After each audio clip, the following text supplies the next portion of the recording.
Welcome to the Bobby Couto Show, where we dive into the fascinating world of human experiences and excellence. With special guests, real-life anecdotes, and thought-provoking discussions. Get ready to unlock and tap into your absolute potential with your host, manifestation coach, Bobby Couto. Are we live? We are live. Jody Joe, welcome, buddy. Thanks for being here. I appreciate it. David Sousa. What's going on? Co-hosting. What's going on, buddy? How you been? Good. Can't complain. Crazy weekend for you, right? Family? Yeah, just a whole week. I mean, every week is crazy. But this week is always crazy. Yeah. Well, it's April, right? It's April. Yeah, I turned 42 this month. Ah. I just turned 21, bro. You did? Yeah, like 2 days ago. How did I pass you? What?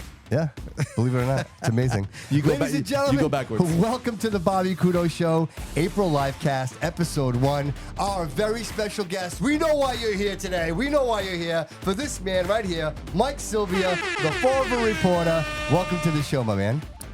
Great to be here. See that, bro? We loud. We so loud in here. Dude, it's all about the intro. Yeah. You know what, Mike, you and I, we've been talking about this for a while, right? Like, we get together, we talk, and we talk about getting together and doing something like this, and just, I felt like there was no better time than right now, considering all the things that are going on. And I was talking to David, actually, and I said, David, wouldn't it be great if we work with Mike? And, you do so many great stories. And it's not just you, it's you and your partner, Ken? Yeah, Ken Paiva. Also, Stephen Richard does a lot of the video work, and his wife, Erica.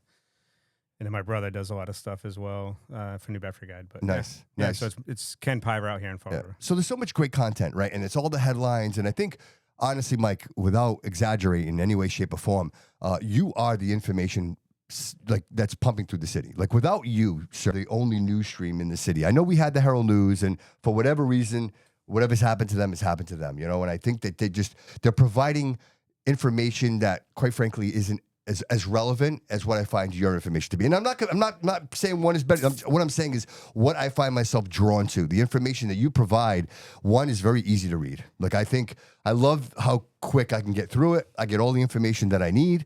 And I also believe that there's another element to this, and that is the element of accountability, right? Because without the information, then people do whatever they want, right? If nobody's watching, right?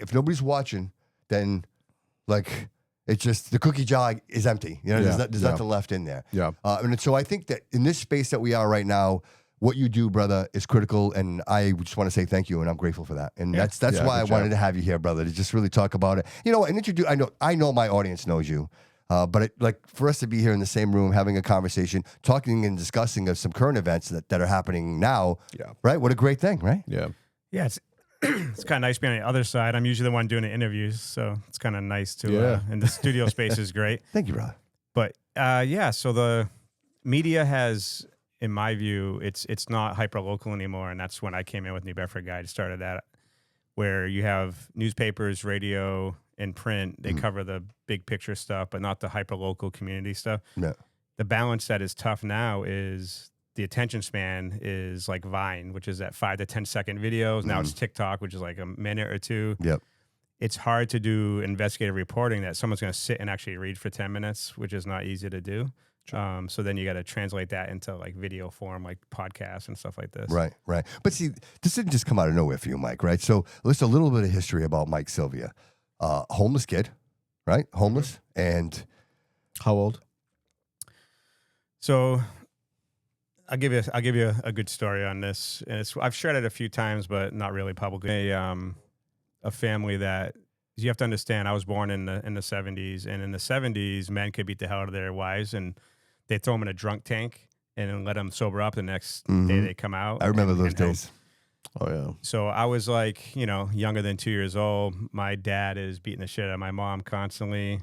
One day she gets put in a hospital for 3 days. Gets out, comes home, and my dad's having dinner with her dad, like nothing ever happened.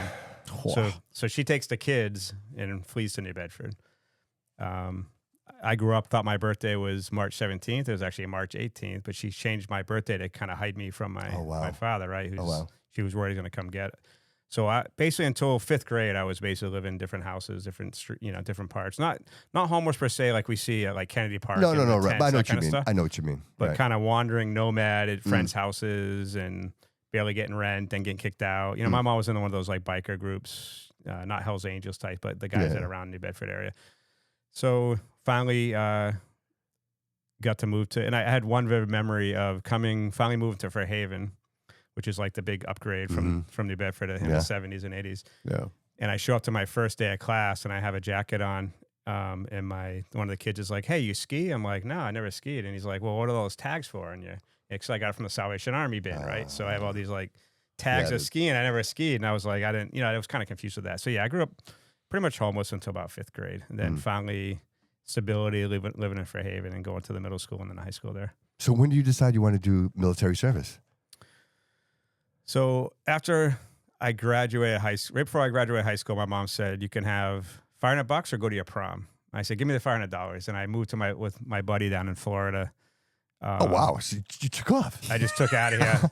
Wow, Dude, like people why today. not? I love Why it. not? Yeah, I love that. Yeah, absolutely. Like people today fleeing Mass, I fled Mass as quick as I could, right? And now I'm the dumb and moved from Hawaii back And to you came Mass. back. Yeah. Oh, geez. But so I go down there with my buddy down there, and I end up doing, what young guys do, go around just, as many girls you can chase and do all this kind of stuff. And then I end up dating this girl who had a sister who was married to an Air Force guy. And I took the ASVAB test, which most military guys, they probably know what that test is. It's see if you can actually get into the military and what job you'll get. Yeah.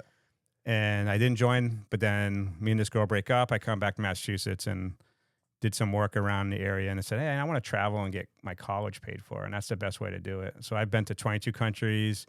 Military paid for my college. Got my degree in 5 years in Germany. Got to go to college in Germany. It was great. Wow. And you were South Korea too? South Korea? Yeah, my wife's Korean. I actually been to Korea about 5 times. Yeah. And if the people probably don't know this about you, but MMA, you get some MMA experience. I actually boxed at the PLO here. No kidding. Golden Gloves finals, lost a split decision. So Really? I love seeing the boxing. Oh, you guys, thank you, man. guys Thank you. did. That was a crazy event, dude. Thanks for showing up, man. Yeah. What did you think? No, that was amazing. The fights were great. They were great, There's right? nothing. Amateur boxing is great, and it's very safe, right? You see a guy getting hit, the ref steps in. It's not like a guy's going to get dropped, right? So it's a more friendly, and it's kind of friendly gym versus others, and it was a really good event. Yeah. Shout out to Aaron Bonato Boxing. Sure. Yeah, and then when I was in Hawaii and all around the world, you're a young guy. I did MMA for a long time. Then me and my brother were part of the gym in the South End, New Bedford, had our own little ring, all that kind of stuff. So 2-hour workout. Nothing's better than MMA. I have a buddy out there, Noah, if he's watching, triathlon, right? Triathlon guy. He comes in, I say, "Come on, we'll do it." He does one round. He's like breathing heavy. It's different.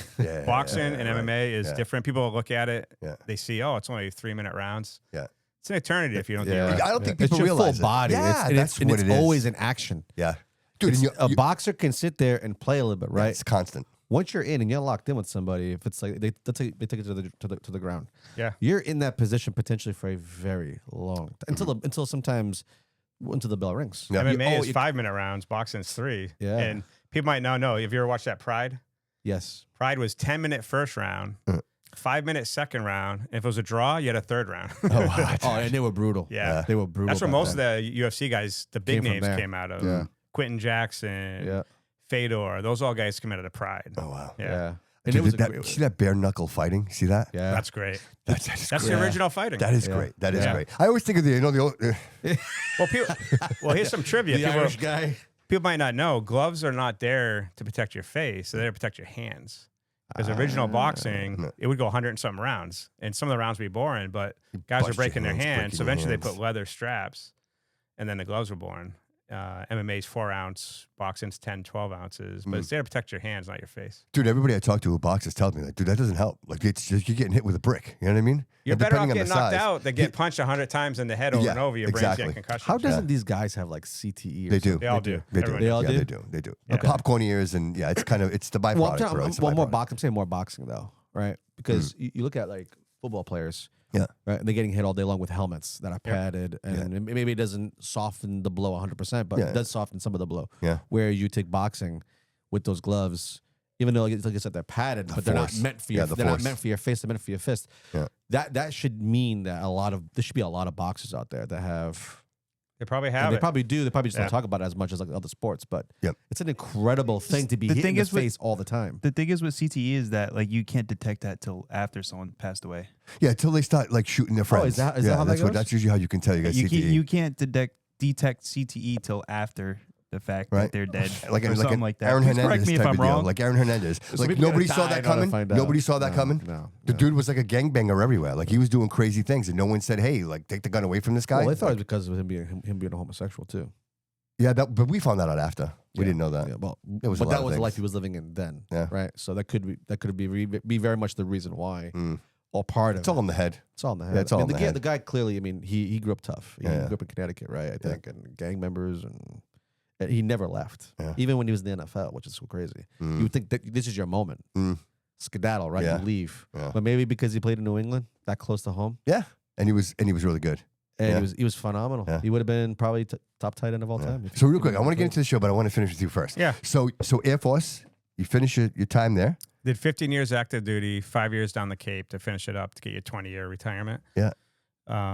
Yeah, so I was down at Otis down the Cape. So then you're like, hey, I'm going to start a news organization. Yeah, So I started, when I was in South Korea, I started these page It's a called great story. I love this story. Osan Guide. And if you go to Korea, a lot of times it's a 1-year assignment, the one I was at. And you can bring family, some assignments are without family, but it's pretty different. If you go to Korea, I say like Europe's like another world. I'm sorry, it's like another country, but like when you go to like some like Korea, Japan, it's like a whole nother planet. It's different. Culture is completely different. So Americans, young kids coming out to Korea, it's like a whole new world, right? So I came up with this guide, like your 101. If you get to Osan, here's how to register your vehicle. Here's how to do all this kind of stuff for just knowledge for people. And then I set up this Yeah, but not everybody thinks that way, Mike. no. Like, just take a step there. Like Yeah. not everybody thinks like, how can I help people? Like, this was my experience. Not many people will say, well, let me leave a roadmap for the next guy so that they can get through this. Like, that's great thinking, man. That's Yeah. seriously. And then back then it was Craigslist. So I Yeah. set up this forum community. And it was just guys, now they could ask questions and get answers. And it was just like a nice database of information. Then it was just a 1-year assignment. So I left. And when I came to New Bedford, I had I had bought this sports card site, which got me out of the military. So I bought this sports card site. It was it's called Sports Card Forum. I bought it for $25,000, put some eBay and Google AdSense on there, and it was making like $25,000 a month. And I'm like, all right, time to get out of the military, right? So that's when I got out full time, came back this way, was doing that and going down the Cape, doing my military duty. And I said, guide, let me think of, I just said, what's available? And it was New Bedford Guide. So I started that. Yeah. It was just me running around with the GoPro. I was going to say, what was that? Like, did you start, was your intention news, or was it more like, hey, what's going on in the city? What could you go? It was like 2009, 2010, and I just noticed that the local news weren't doing justice for like hyper-local stories. Yeah. The very first photo, this is when Facebook was just not super, they were big, but it wasn't as big as today. Mm-hmm. You know William Street in downtown New Bedford is a fountain? Yeah, no, yes, I know exactly. So the very first photo I ever posted, I was walking, and there's this grandmother sitting down, and she has her 2 kids in there like a swimming pool. Right. So I just took a photo and it went like viral. And I was like, there's something to this. So I just started going around doing photos of murals and interviewing people. My favorite video of all time is I'm driving down Purchase Street and I look over and there's a pirate playing guitar. And I pull off and I sit down. I start recording his music for like B-roll in the background. And then I interview him. He's like, sure. I said, so what's your story? And I said, great. He's like, well, I'm from Worcester. I came down here. I met this girl. We had a one-night stand. I woke up. She said, get the F out. And now I'm here playing guitar, trying to raise money to get back to Worcester. That's great. Yeah. That's great. And he's literally in a pirate uniform. And I'm like, this is great. Yeah. Did he talk to an accent? Did that whole like That is so But funny. he go, "Grr," like, no, but it was super funny. And That is funny. That's the personal story, the story of people like on the streets, for Fall River, New Bedford, to just drive around the city and talk to people. Like when I did a debate this is the Jazel Korea debate. I moderated it with Mayor Coogan. And since I don't live in Fall River, I was driving around the city the day before. I was already the moderator. I come up with all the questions. I drive in the city and I record videos of people saying, hey, you want to ask these mayor candidates a question? And I recorded like What a great 10 of idea. them. And I played them all. One lady, she was sitting on a park bench, totally looked like in sorrow. And I sit down, I say, hey, tell me your story. And if you like that, ask the mayor a question. And her story was she was one of many people that are one-wayed down here with addiction because of the services here. And she stayed here. And she asked, her question was, hey, what are you doing for people suffering through addiction? So I let people of Fall River ask the mayor's candidates questions. And that That's was, so I thought cool. was, it's better than the guy, right, like me yeah, I think asking. it's a great Right. thing. Well, what a great segue. Like, so it kind of just happens, right? So you're looking around, you're being like observant, right? Like what's happening in our community, and you realize there's a huge gap here of information. Like nobody knows what's going on. Nobody and thinks then, about these like, things. let's fast forward, right? You get Fall River Reporter. It becomes the #1 news outlet in the city. There's nobody bigger than you. Yeah. And not only that, I want to say this out loud, and I think you deserve the credit. Nobody's saying it. You take a lot of, bro, you stick your neck out.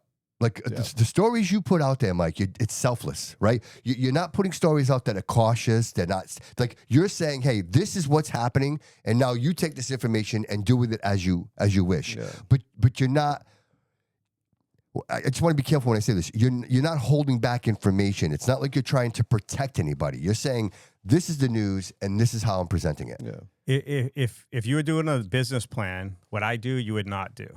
I mean, if you're writing a business plan to make money, I'm glad that's exactly where I was trying to go with this. The quickest way to lose money is pick on politicians, police, anyone out there, right? Those are the politicians control most of the money, right? These are when you look at like Massachusetts state budgets, you're in the like $90 billion, and you go to cities like New Bedford and Fall River, it's a $500 million budgets, right? So these are the people that control a lot of money. So if you want to not earn money, pick on them, right? So now you got to rely on.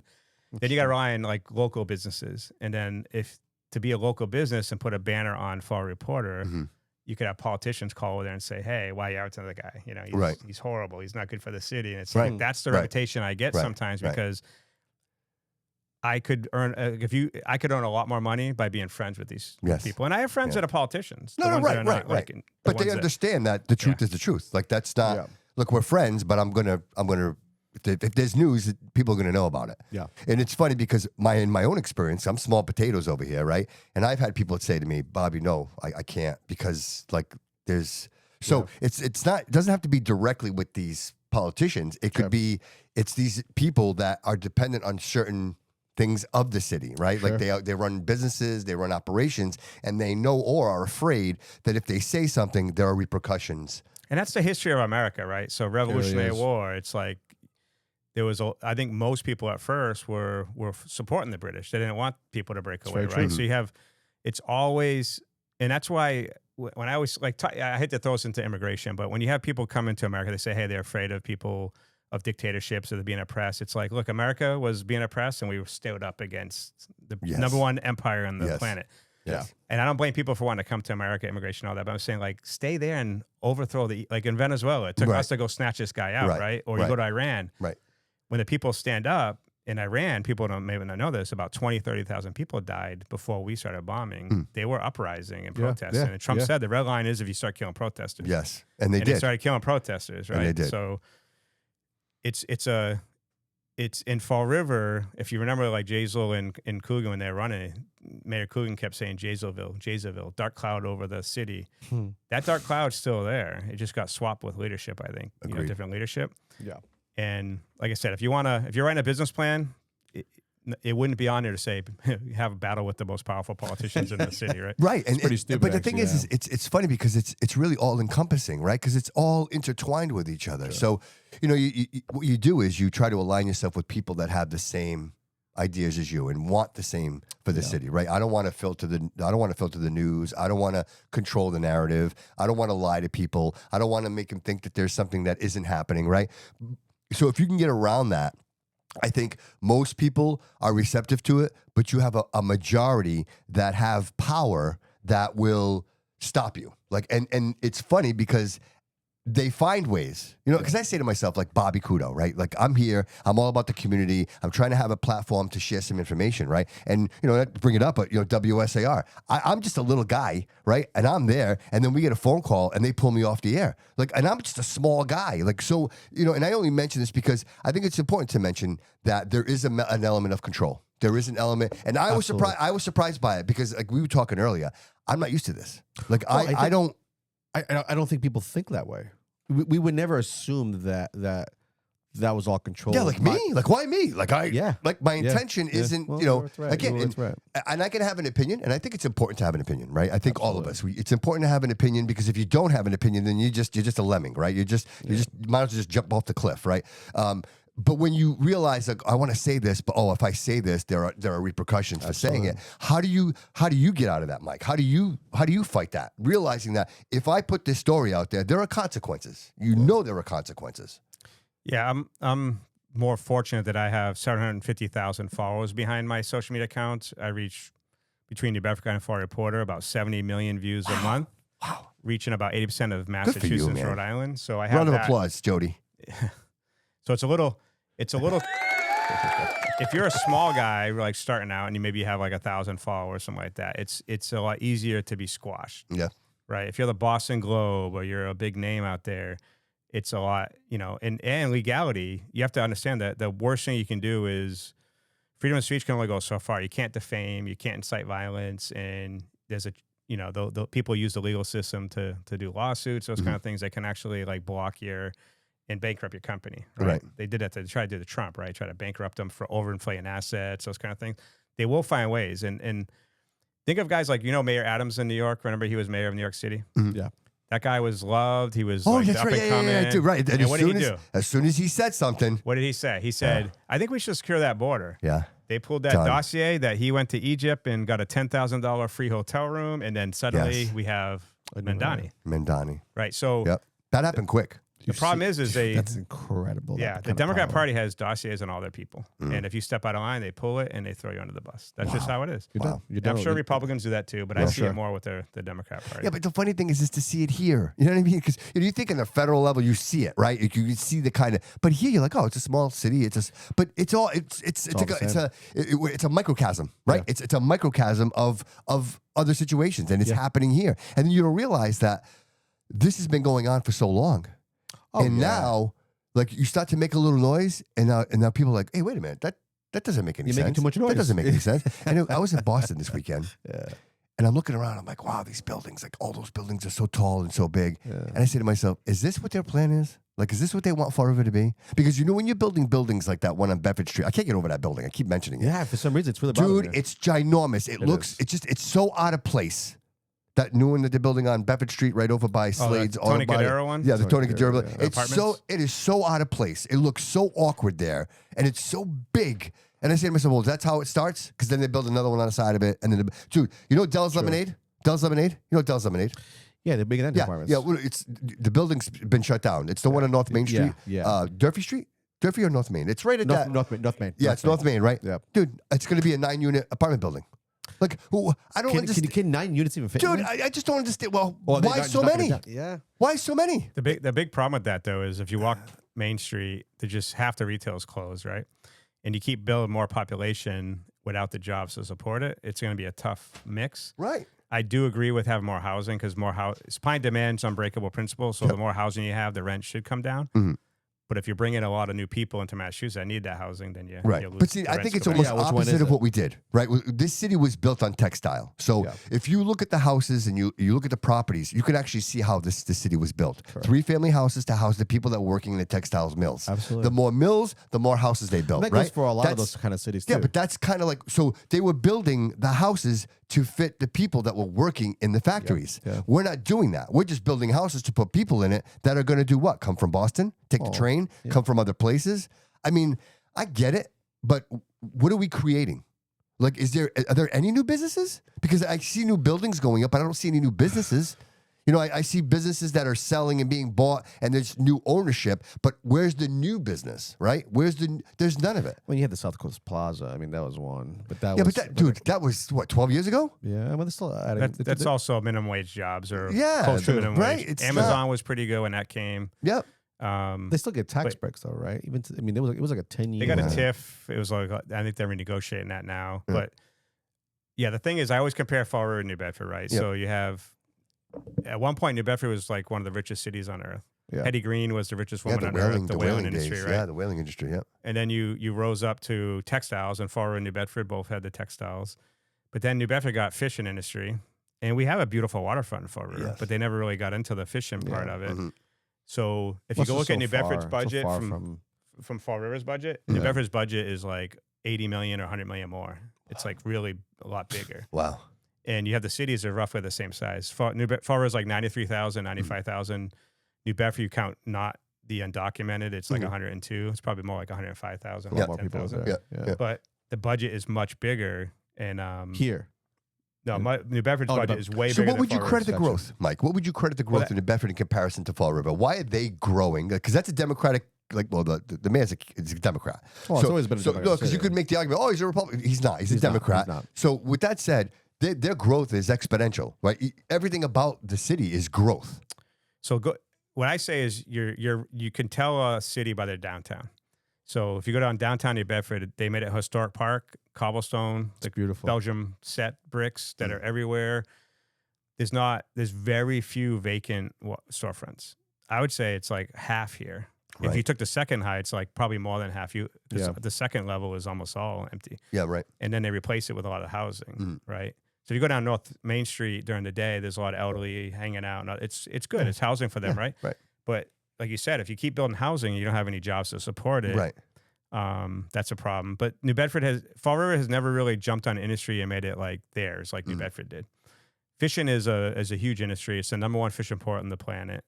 Well, at least in America, it's bigger than Alaska as far as the money that comes in. Right. In a city that's the same size as Fall River, so it's great. Here, we didn't get the casino. You remember the casino push? Yeah. I think Mel Flanagan was the mayor at the time. If they would have got the casino, that'd been great. Because I think I was pushing for it, but then they didn't give the third casino, the South Coast one, after they built the other ones. Because we always get last, like South Coast Rail, casino. We always get, and you can blame it. I blame it more on the state reps than anyone else. You know, for not having things that we get here. Because they're the ones getting Braga Bridge lights and other kind of things. They're the ones who bring industry down here. I agree. Mayors can only do so much. But you really don't see, like, I remember when I was a kid, they used to have commercials like promoting the city. You would see it like Fall River. You would see these pop-ups, like these. It would be on the Portuguese channel or whatever. But they were commercials that promoted the city. Whereas now, you don't see any of that. We have the Battleship Cove. We have beautiful sunsets. Some of the most. Pete Griffin. He shows in his photos. We have amazing sunsets. So we have wonderful restaurants. Pier 52. We have Morgan's. We have the Cove that's being remodeled. You have all these places. So it's a great place. None of it's promoted. So let me give you a little bit on that. And this is my jaded part of the city. What did I say? I reach 81 million views. I reach 80% of the state of Massachusetts and Fall River. Why is Fall River the city of Fall River said, hey, we got tourism money, let's get people in here? I could do it. Right. But again, we go back to me picking on the That's what I was politicians. saying. That's the product. That's the result of your yes. So the money will go to the radio station, the print, other stuff, but it won't come to me. The guy who can actually bring people in the city. And I do bring people in the city because we do a lot of free food videos for a lot of if you guys saw, I've done a lot of videos, and most of them are not paid for by the restaurants. I just do it. When I go out and eat, we do things. Yeah. We did Peter Pocket, Lebanese Peter Pocket when they opened in Fall River. Free video. Go out and do those kind of things. But imagine you put some real money behind it. You can get people in Boston and Providence to come here that have 3 times the income of Fall River residents. Yeah, absolutely. Yeah. Well, and the thing is, Fall River, it's pockets, right? So you mentioned Pier 52. Yeah. Morgan's Cantina. Yeah. Canned Heat. All of the pocket. Ferry Street. Yeah, they are right there. Okay, so then you got to drive. If I want to go somewhere else to get something to eat, if I want to go to the Brew House District, I'm on South Main Street, right? It's like everything is pocketed. What I like to see, like the whole 79 project South Main Street, is I want to walk. Yeah. I want to be able to walk everywhere, right? Or a trolley or something. Exactly. I mean, New Bedford is designed that way. To kind of add on, they kind of have like a what's it called? The taxi boats that goes to like these like the pier. Yeah. Like to the tipsy toboggan and stuff like that. They have a taxi boat that stops at each restaurant. Oh, that's true. Yeah. That stops at each restaurant. So it's kind of like an experience. I'm not gonna lie. And you get the ride on the boat. You get the. That's what I'm saying. A lot of people don't know that. Yeah, but he's 100% right. Yeah. How about we need more of that? I never go to the Tipsy. That place is always packed. No, it is packed. Oh, jam-packed. Live band there. Yeah. There's usually one guy that does it. He's always playing the guitars, playing jazz music. That's cool. But once every month going forward, they're gonna have like these 2 guys that come in and they sing like all like 80s and 90s like songs that we grew up with, like Milli Vanilli. I think I've been there like twice where they wouldn't even let me in. They're like, no, we're closed. Too many people. Can't have any more people. Packed. It gets packed. That place is kind of small in there, but it's super nice. Yeah. The guy also owns the Carousel. You've been in there for the coffee shop? I have not. I've seen the videos. That's the guy that bought it. Yeah, it's got a coffee shop, little fireplace, and it's like cozy. So if you're looking to do some laptop work, swing by. I'm always looking for a place to work. I typically go downstairs and I'll work, but. And you're in the Battleship Cove. It's right there. It's beautiful. Oh, you got Primos. Oh yeah, Primos.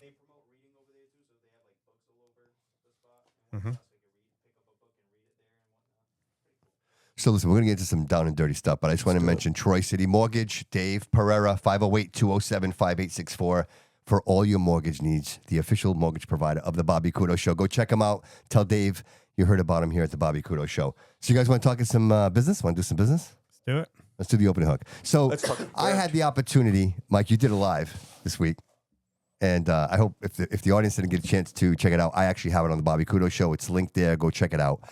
And I thoroughly enjoyed it. Is this something you plan on doing more often? Yeah, I'm going to start. What I think I always had planned doing, I just didn't have the time, and I'm going to start doing more going forward, is after I write an article that week, go live and talk about it. Because how often you'd love to be, if you read a New York Times story, it'd be great to talk to the author, right? Have questions. And I had a lot of questions at the end, so I got to take those on. It's kind of a way to kind of, you address the haters. There's a few in there that always make excuses for the city, right? And you get to talk to those guys, but then they ask even more questions, or even questions not directed to the article. But it's just nice to talk to people out there. Yeah, and then you get a pulse too, right? You kind of see what resonates with people, what they're interested in, what they're not interested in. And I think again, there's a lot of nuance, right?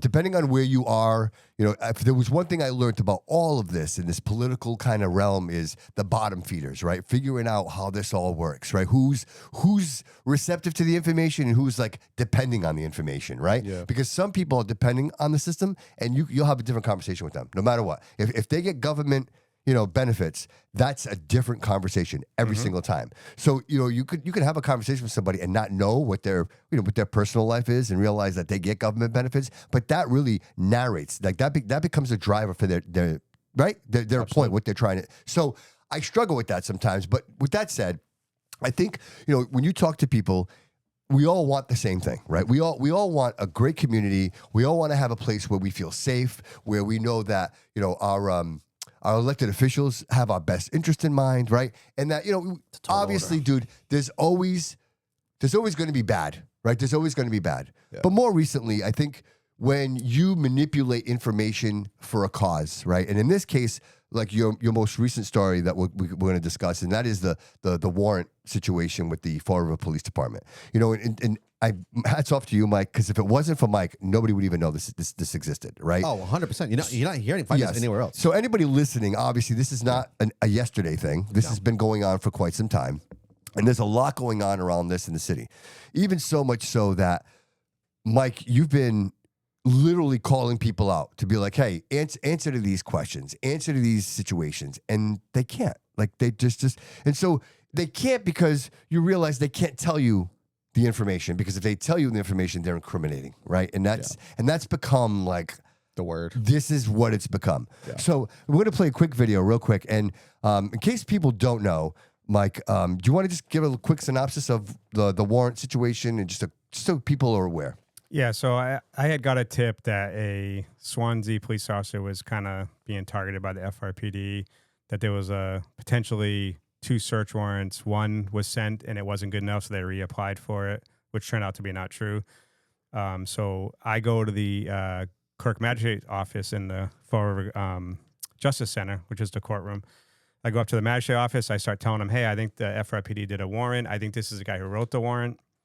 And they say, we don't have anything like that here. And I'm like, so this is my first time tracking down a warrant. I thought judges signed warrants, and I learned that clerk magistrates. He said the same thing. We talked earlier. He said the same thing, isn't it? I said, no, dude, I think magistrates can do it. Yeah, clerk magistrates do most of them, if not all of them, from my understand. Oh, wow. And what I also learned is state law is warrants are, and it makes sense, warrants are confidential when you apply for them. Because let's say there's a drug bust and they say, hey, there's some guy doing coke out of this place. They take a thing and they go get a warrant. Now, obviously, it's confidential. Makes sense, because you don't want somebody to go tell them. Yeah, right. So now when they execute it and get what they need, you have to return the warrant that day or with that time, or within 7 days. Oh. So the law is pretty stringent here. You got 7 days to execute this thing. If you execute it early, you got to bring it back. So I kept going up there, and of course it's confidential because it hasn't been returned yet. So they're trying to find it. And this other thing I learned is it's a big ledger book that they do. They don't even do it like in a computer where you can like search for them. It's a ledger book of open warrants. And they showed it to me, the ledger book. Is and it it's really? Like, yeah. So, and they couldn't find it. And so I got frustrated. So I went down to the FRPD, and when I go to the FRPD, it kind of sounds like a joke, but I send like 2 people. Hey, I'm heading in. I think I got one of those from you. I'm heading in the FRPD. If I disappear, this is where I was last, right? It sounds funny, but I'm not suicidal. Holy crap. So I go down there. I don't get any luck. I leave again. I come back a few days later, and I finally get to sit down with the FRPD and talk to them. Yeah. So 2 Can I ask trips. you real quick? As this going on, do you sense anything yet? Are you getting any weird vibes from anybody? Like, you should go to the police. Is it a weird vibe when you No, go they're there? telling me, hey, we returned the warrant, all that kind of stuff. But so I have to go to the magistrate's office 3 times and the FRPD 2 times to finally get this thing. Wow. And it's 3.5 months, which is, again, it has to be returned in 7 days. I know the warrant, learning on, it was executed in 24 to 48 hours. It wasn't returned in 3.5 days. 3.5 months. So that's the big story there. But so the warrant was basically, there was a guy named Timothy James, posted 11 times on the Fall River Police Department's page, and most of them are very mild. It's like picking on actually commenters, not even the FRPD. And anybody can go read this. It's on your, right? Yeah. They can see everything on the If Fall you go River to Fall Reporter. Reporter and just You type can in. actually see the warrant. You can see the comments. Type in one of the best in the search, Yeah. and it comes up because he was actually referenced as one of the best officers inside the FRPD when he left. Wow. So What it's an a, interesting way to kind of squeeze that in. He was one of the best. and then they picked on him And after. they picked on him. Yeah. They got him he actually got a 3-day suspension From where he currently works. at the Swansea At the PD. Swansea PD. Yeah, so it's a Timothy James fake account. So that's the real question here. So they got a warrant on a fake account based on very minor posts, and they say it's criminal harassment and that he undercover agent was like uncovered, right? And it's not true at all. There's 11 posts, never says undercover, it just says national agency the son works for. Mm-hmm. And now it turned out it's Chief Furtado's son, Okay. Christopher Tevz. So when I finally get the warrant and I look at it, like I said, I don't think it was ever going to be returned. That's the biggest problem. I think there's some massaging to get it signed, saying undercover officers in trouble kind of thing. So they got this thing signed. And then the next day or 2 days later, FRPD puts out a press release, finally identifying a crime, like a mass general law criminal harassment. And my question always was, so when they finally found out who it was, instead of going prosecuting criminally, instead they call over the Swansea PD, get the kid suspended for 3 days, and then the next day they sent out internal emails saying coward, these kind of things, kind of smearing this guy's name. But then they never press charges, right? So it's so criminal, you have to get it from Facebook right away, but then they never press charges. But we could say what this is, and that actually was they wanted to know who this was. I think. Yeah. This is Bobby. This is just my opinion. I believe that they wanted to find out who it was, and they figured if they get the warrant, they would find out who it was, and then just they weren't going to execute. They weren't going to prosecute. They just wanted to know who it was. And my big question is, why did you never return the warrant, and do you ever intend to Probably because not. it stays confidential if you don't return it, Yeah. right? So They got what they wanted, Mike. They wanted a name. That's what they wanted to know. Because I think this is just me, right? Like I'm thinking if I have a rat inside of my police station, like if I don't know who this is, and I have a police officer in my police station, and he's writing things like this, gangster mentality. potentially, like he can release or she can release information that's detrimental. So let me get the warrant. Let me get a name. Find out who it is. Now we know who it is. Now we take care of this internally. We make a phone call and say, hey, suspend this guy. And then the warrant, like if you didn't find that warrant, Mike, that warrant would have never returned it. It would have been confidential forever. No one would have ever known. Yeah. That's what this is. That's exactly what this is. Yeah. Yeah, so it's a chief's son who works for a national agency. That was enough to get a warrant from Facebook. And if you understand Facebook, it's so hard to get anything from them. It's true. Like, you don't call a number. Yeah, but the there's police nobody in can't. contact. Yeah. So I talked to some police officers that said you have to check a special box that says like terrorism, danger, cop to get it in 24 hours. And none of that. There was none of that. Yeah. I've now put a FOIA in for whatever they sent to Facebook I want to see. Oh, wow. Because it's going to show if they check the box that says, hey, officer's in danger. Yeah. And then you get it back and go, well, we'll just suspend the kid. Well, you can't say danger and then suspend them. You got to go criminally prosecute at this point, right? So, but no one in the world would read those 11 comments and say this is criminal harassment. One was like a press release was about and his response was, I ain't got time to read all that. Is that to go get the SWAT, kick in the door and get a guy for that, right? Right. And it seemed like some of the comments were related to like even the people that were commenting. It wasn't even towards the police department, right? At least half of them were just responding to other people. To other people in that chat. So that happens. Does the Fall River PD page get a lot of activity though? A lot. Yeah. Oh, it's a big account. Be surprised. When they post like Really? a drug bust, it'll get like 400 comments. Get out of Yeah, here. it's pretty active I page. really didn't think that through, to be honest. I follow them, but I never go on their page. They'll post like once a month the crime stats. Yeah. That gets a lot. 'Cause Yeah. the thing about the crime stats is they don't point to like what I think the most important is like shootings and violent crimes and all that. Yeah. They'll give you like fights. They and car cherry accidents pick. and- They cherry pick exactly well what they want. because it Oh, it was funny. Clearly- It was you too. Everything was Mike. Wasn't it you that called out the numbers and then right? And then immediately, like the next day. So that was when Mayor Coogan was running for re-election. Yeah. He pulled the numbers from October to October. And I was like, well, where's the rest of the data, right? And it got put in the wrong spot, and they finally like, Our mistake. Right. But see that again, Mike, there it is. That's the impact that you have. Yeah. So okay. So this all happened. When do you start to feel like, okay, this is getting serious. Like this is getting, I mean, you already know it's serious, but now you're hearing from other people. well, and I finally get the warrant. So it's 14 pages. It's a 5-page affidavit. There's a bunch of attachments. The warrant's just 1 page. And then when it says what Facebook returned, they have to say what they got back and just literally like IP address at the end. So it's 14 pages. I read it. When I finally get it, I go into the hallway and I go back in. And for the third time, I asked for John O'Neill, who's the magistrate who signed it. I leave my number 3 times to say, give me a call. And he still hasn't called me. So I'm kind of like, why did you sign this? I want to ask him, like, was this a good warrant in your eyes? That kind of stuff. And I just never got a response from him. But after I wrote the article, now this took me a week to write. It's a long article. So I've been kind of trying to do some kind of consolidation to make it easier. That's why I did the video, because I knew a lot of people couldn't read the whole thing. It's a long. Right. When I put it out there, it really caused like a lot of waves. It's enough when you put the article out and the next day they put out a long press release, and then Mayor Coogan right away signs, he says, I'm going to give her a 2-year extension. Yes. Like hours later. After he promised that. Yeah, that's what starts showing me. I'm always like, what does she have on him, or what is going on that he keeps digging in? So I put the article out at 9 a.m. on a Friday, and I heard he was calling around city councilors like early that morning, within an hour or two later, saying, hey, I'm going to give her the 2-year contract. So I think what I did is he was calling around for the month, trying to see if he can get the 5 votes. You need 5 out of the 9 to get her appointed. And then when my article came out, he's like, I'm not getting my 5 votes. Right. So he just said, all right, time to like give her the contract. And then I heard it was like war between, the city council and him for a while. And then he eventually came out and said, okay, we're going to give her a contract indefinitely when we finally get a civil service position. Yeah, he made a promise verbally. Again, you got to get stuff on contract if you don't do it right. So verbally that he would come back and put her up.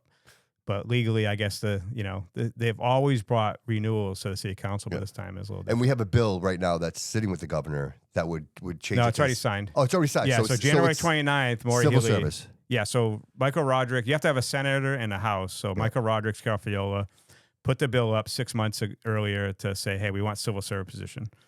And they got it signed. She signed it on January 29th. But then I don't know. I guess he started some kind of process, but we didn't hear about it. And I don't know if she qualifies for civil service. She wouldn't qualify for the New Bedford civil service. Every town can write their own, but you got to like rack and stack based on civil service points. Yeah. So it's an interesting case and it's very complex, but at the end of the day, I think it's civil rights violations. So when do you hear? Look, obviously the news. There's a conference, right? So press conference is funny, right? So you know what? Can we play that, Jody? Can we play that? Let's play that real quick. Yes, sir. Yep. No, that's going to be. All right. Did you read the 14-page search warrant and affidavit on that Friday? I read some of the search warrant. So you read some of it, Yep. like Linda Pereira. Okay. Well, most of it. Did you read the 14-page affidavit and search warrant? I did not. As the report exists, are you concerned with the accusations that were made? And that's just a yes or no answer. I just want to understand it. I haven't seen the whole report. I read part of what No, that's what I'm saying. Mike wrote and part of what the other one wrote. I just don't think it's our job to be doing investigations. So that is the 3 people most adamant against this investigation have not read the. How crazy is that? So that's what I put that together, and that's why I asked the questions purposely. And it's funny is this press conference is like so wild. Press conference is like 1:00, and then of course the message goes out to the press at 11:30. Yes. If I didn't bump into check my emails, I probably would have never noticed it, never showed up, and it would just been like the softball kind of stuff, right? But there were people there. There were people there, and they knew to be there. And the question I have is, if you really are about transparency, you would send out, hey, press. On Friday, you'd say, hey, Monday, we're going to do a press conference. So press has a chance to get their questions together, get organized. You're emailed an hour and a half before. Now you got travel time. If you're coming from Rhode Island or you're coming from New Bedford, it's gonna take time. So you got to get the email right away. Yep. Understand, drive there, set up, all in an hour and a half. But if you don't get your email like an hour later because you're running around doing They were something, hoping you didn't see it, bro. That's what it was. They Probably, were hoping, right? Dude, not probably, definitely. That's Yeah. it's 100%. call it what it is. You know what I mean? Call it what it is. And it's those actions, right, that make you question everything. Right? It makes you question everything. It makes me angry. So what do you do about it? You're fine. Okay, you're fine. You're angry. Yeah. What do you do about it? Well, I think for the average person, there's Right. nothing that we could do, right? Right? They would say, well, change starts at when you how you vote or when you go voting, right? And I think Yeah, but we did that. But I think that's all bullshit Okay. too. So You know what I'm if you saying? ask me that question, my answer to that question is do the investigation. Because you know, if Chief Furtado, if there's no malfeasance here, then you're clearing her name. Like I don't understand why you wouldn't say, hey, if you're confident, look, if you're so confident that you just extended her contract, if you're that confident, then why wouldn't you say, okay, we'll do an investigation and we're going to clear her. We're going to clear her name. Because it's clear. I mean, it's So what's the one reason why you wouldn't? well, they're hiding And something. the thing is, they won't even give us a reason. well, so an article I wrote shortly after that is I examined. There's been 4 major investigations Mayor Coogan has done. So right now, Mayor Coogan in the press conference said he texted AG Healy. AG Campbell. Now you have to understand, AG Campbell is your state attorney general, so she's concerned with the whole state. We have a Bristol County DA. That's Quinn. He does Bristol County, and then of course you have the Fall River Police Department. So why wouldn't he go to him? 4 cases he's done. So 2 inside the FRPD. So you have, which is interesting, is the guy who posted 11 comments on Facebook. One of them he said to a drug bust, check Officer Robillard's desk. Now, this is a guy who got investigated. So there was an investigation. A guy had drugs in his desk, and they did an investigation. They brought in a former chief of police, Jack Sousa, to investigate. And then when they were done, they suspended the guy, right? Now, what he's saying is he's back on the drug unit when he's suspended from the drug unit. So that's what I put a 4-year in. But so you have drugs in a desk. That resulted in an internal FRPD investigation. Then the city hired an investigator, and it came to conclusion. Paul Gavin, right? Bullet and a knife in a desk, found by Officer Mendes, who wrote this search warrant with Chief Furtado in the room. That started internally. As soon as they got the bullet in the desk, they cut his access off to the building, cut his email access, and looked at his locker, everything like that. Internal investigation given to the mayor. What did the mayor do with it? Hire an outside investigator. Okay. Now we go to DCM. You can Google this. Everyone out there, Google this. Type in bulk furniture Fall River missing money, and you're not going to find it. Between $1 and $2 million is the estimate was stolen from DCM, and that's what's conflated with the John Perry report. So again, DCM, someone's estimate between $1 and $2 million stolen. What do? Internal investigation. Take the boxes, give it to the Fall River Police Department, who then refer it to the DA's office. Have we seen them at Massachusetts Attorney General yet? No, not yet, right? And then Paul Gavin, right? I'm sorry, John Perry. Yeah. This is the crazy one, which I'm going to be putting out next. It is John Perry under Jazel did a lot of things. You can go read the report, from the accusations of physical abuse of employees to stolen resources, money, all that kind of stuff. They investigate. Again, they spend money to investigate. They get an outside investigator, and they find it out. What happens? They pay him off $65,000 to leave, and then block access to that report for 18 months. People might not know this. The Herald News spent over $100,000 fighting Rumsey, who was some other names I'll talk about. 18 months in the courts, they blocked it, and the judge said, no, you have to give it to the Herald. The Herald settled for $50,000 for the money back. And that's when I finally got the report. And you remember Linda on the city council, like, why now? Why now? Can I swear it all? Yeah, of course you can. Yeah. Because you fucking blocked it for 18 months. Yeah. That's why now. Right. So Right. I finally get the report, and I put that information out there. So why would Mayor Coogan, again, do an internal investigation? And then why do you get it? Why would you block it in the courts for 18 months? Right. Yeah. Right. Okay, so there's 4 major investigations. Right. Now come to accusation of an improper search warrant to go after a Swansea PD. You're going to skip FRPD, internal investigation with the city, DA Quinn at the Bristol County, go right to the Attorney General, who I text to. You're texting attorney generals, and then Maureen Healy just came here hugging. Is that appropriate? So why would you skip all those processes and go to someone who probably and she even said it in the press conference, I don't have any time right now. I'll look at it next week. She's not going to give this. Well, she's too busy fighting an audit. Well, and 47, she has sued Trump 47 times since Trump took this off the second time. 47. That number significant for some reason? Yeah. So 47th president. The year of the It's the 47th president. So my question is like, why did it skip all the processes? Yeah. And then, And why did he feel it was okay to say that? How did he said that. He Yeah. said, I texted the AG. He said it like openly. Why did he think that was okay to say but that? the other thing too, he said on that Friday when I had my Joe article Biden. come out that he was going to refer to AG, and then he didn't do it till a week later.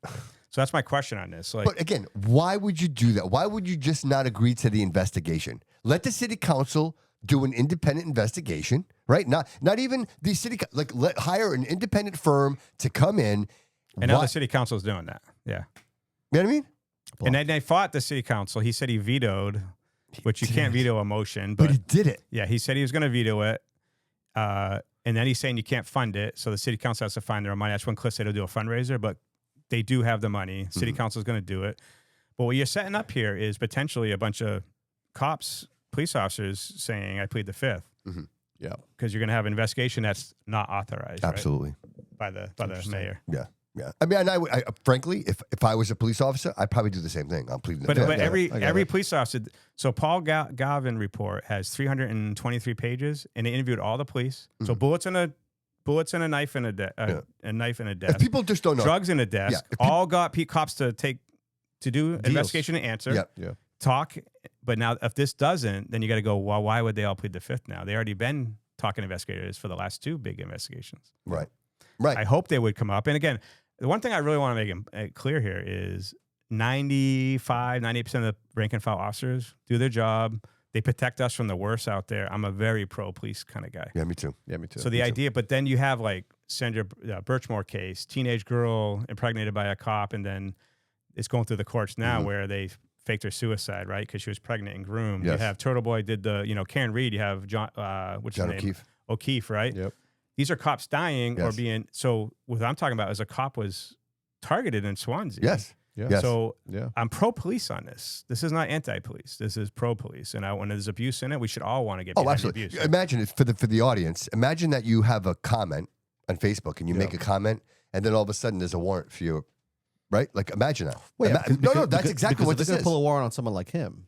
Well, they didn't know who it was. They didn't know exactly. So to So it them, could have been any of us. They knew, now they knew it know. was a police officer. Yeah, they knew. Because he knew enough, Well, like why- drugs yeah, in the why- desk. yeah, that's why- stuff. That's yeah, why. yeah. Yeah, I think they thought it was a Yes. police offer, and they were going to Inside. try to find out who it was. That's exactly it. They thought it was somebody in the Florida Police Actually Department. still Yes. there. Yes. And that's why they did the warrant. Or someone who left recently, they wanted to go after too. Yes. Because they had inside information, the things that they were saying. Yeah.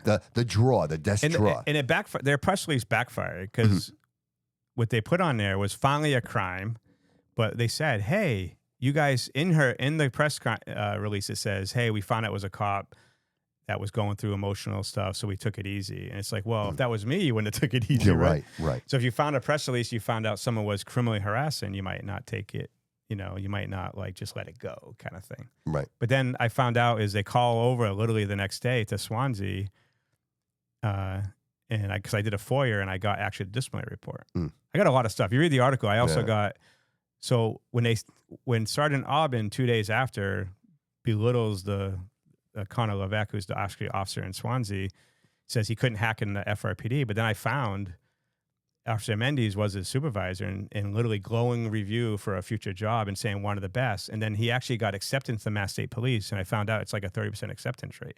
Oh, wow. So this is not a guy who couldn't hack in Right. the FRPD. It's Right. a guy who was exceptional, got into actually wanted to go to the Mass State Police. And then when he dropped out because of a medical problem. He could have went back to the FRPD. Instead, he went to Swansea because he didn't want to deal with what was going Dude, on. imagine leaving here and then being in Swansea doing your job, and then your chief comes over and says, "Hey, you're suspended for 3 days." Yeah. And They you're like, did it, yeah, "For they did an what?" investigation, and then he admitted to it, and then they suspended him for. But you're my guy, though. Like, I mean, is there no loyalty? have- yeah, you're supposed is to there have no my back. You're my chief. You're supposed to be my guy. Yeah. Bobby, people keep bleeding you down. When Bro. when are you going to learn? Like, there's no loyalty. Yeah, there's no loyalty. I no heard man. that. I heard the loyalty in like the police departments is to the police, not like people. But that's if what you're that against, was, but that's if what that you're was. against the police, then you're against us. If that makes any sense. Like, Yeah, but- dude, the police. Like, I'm gonna be real with you. I did this thing back in the day. It's called the Youth Police Academy thing. I don't know if you know what that is. Yeah, I've heard of so like when this is when they first started up. What they told us, the biggest gang in the city was the Fall River Police Department. Not no Bloods, not no Crips, nothing like that. It's the Fall River Police Department is the biggest gang. Okay. And for them to label themselves like that, like especially to kids, it's kind of like The police said that to you? yes, Oh, okay. 100, That's interesting. 110. I mean, I understand. I understand what they're trying to say, but Yeah. like, Right. but Yeah. like It's they, the, it's something We're the called, good gang, they're the it's bad gang. It's something called Yeah. the Blue The full Code or gang. something Yeah. like that. it's a band of brothers kind of thing. Yeah. yeah, Right. yeah. Yeah. Right. But you would think there'd be some loyalty. loyalty amongst the people that you work with. I You know would what I think- mean? But I it's would- like yeah. but it's like the mob. Once you leave it, they want to bury you, you right? go. So if you're kind of betraying the brotherhood, you What did I get say you get what you at get. lunch? It's a mob mentality. This whole thing is a mob mentality. They took a couple of pages out of their book. Listen, weed used to be illegal, now it's legal. They get paid now on it, right? You have casinos, same thing, right? Yeah. All of these things are sports betting. All these things that were illegal now Building apartment are buildings legal, everywhere. right? And it's like now when you see like what's going on, it's shifted. We have the everyday criminal, organized crime guy, right? Those guys don't exist anymore for a reason, because it got shifted. It got shifted. Yeah, the to- mafia they took over the business. They just took They over. took over the business. They just They kind of really did. Yeah, They really did. It's because true. everything how they operate is all mob mentality. It's all mob related in the sense of like how they react. And you know what the truth is, bro? Without know? this guy, we don't know. we don't know anything. We don't know. I think the real fix though is so you've had this is 5 chiefs in 10 years. The real fix is an outside chief coming in. Just my view. Well, what's your take on like having either the city council or having like a vote of some sort? I say 3. I say you pick 3. What if the mayor picked 3 and the city council picks the best So of here's the how 3? New Bedford did it very well. So they set up a committee. It had the NAACP, it had city councilors, had pastors from churches. It had like a big committee. They narrowed all the applications of like 20 down to 3, and the mayor picked from the final 3. So it allowed everyone to have a kind of a vote in the final 3, and then the mayor would pick one of the 3. That makes sense to me. It's kind of like term limits. It's never going to happen. But it happened in New Bedford here. So she was picked based on Seth Akins, the HR director, and Coogan set up a little committee, and they picked her.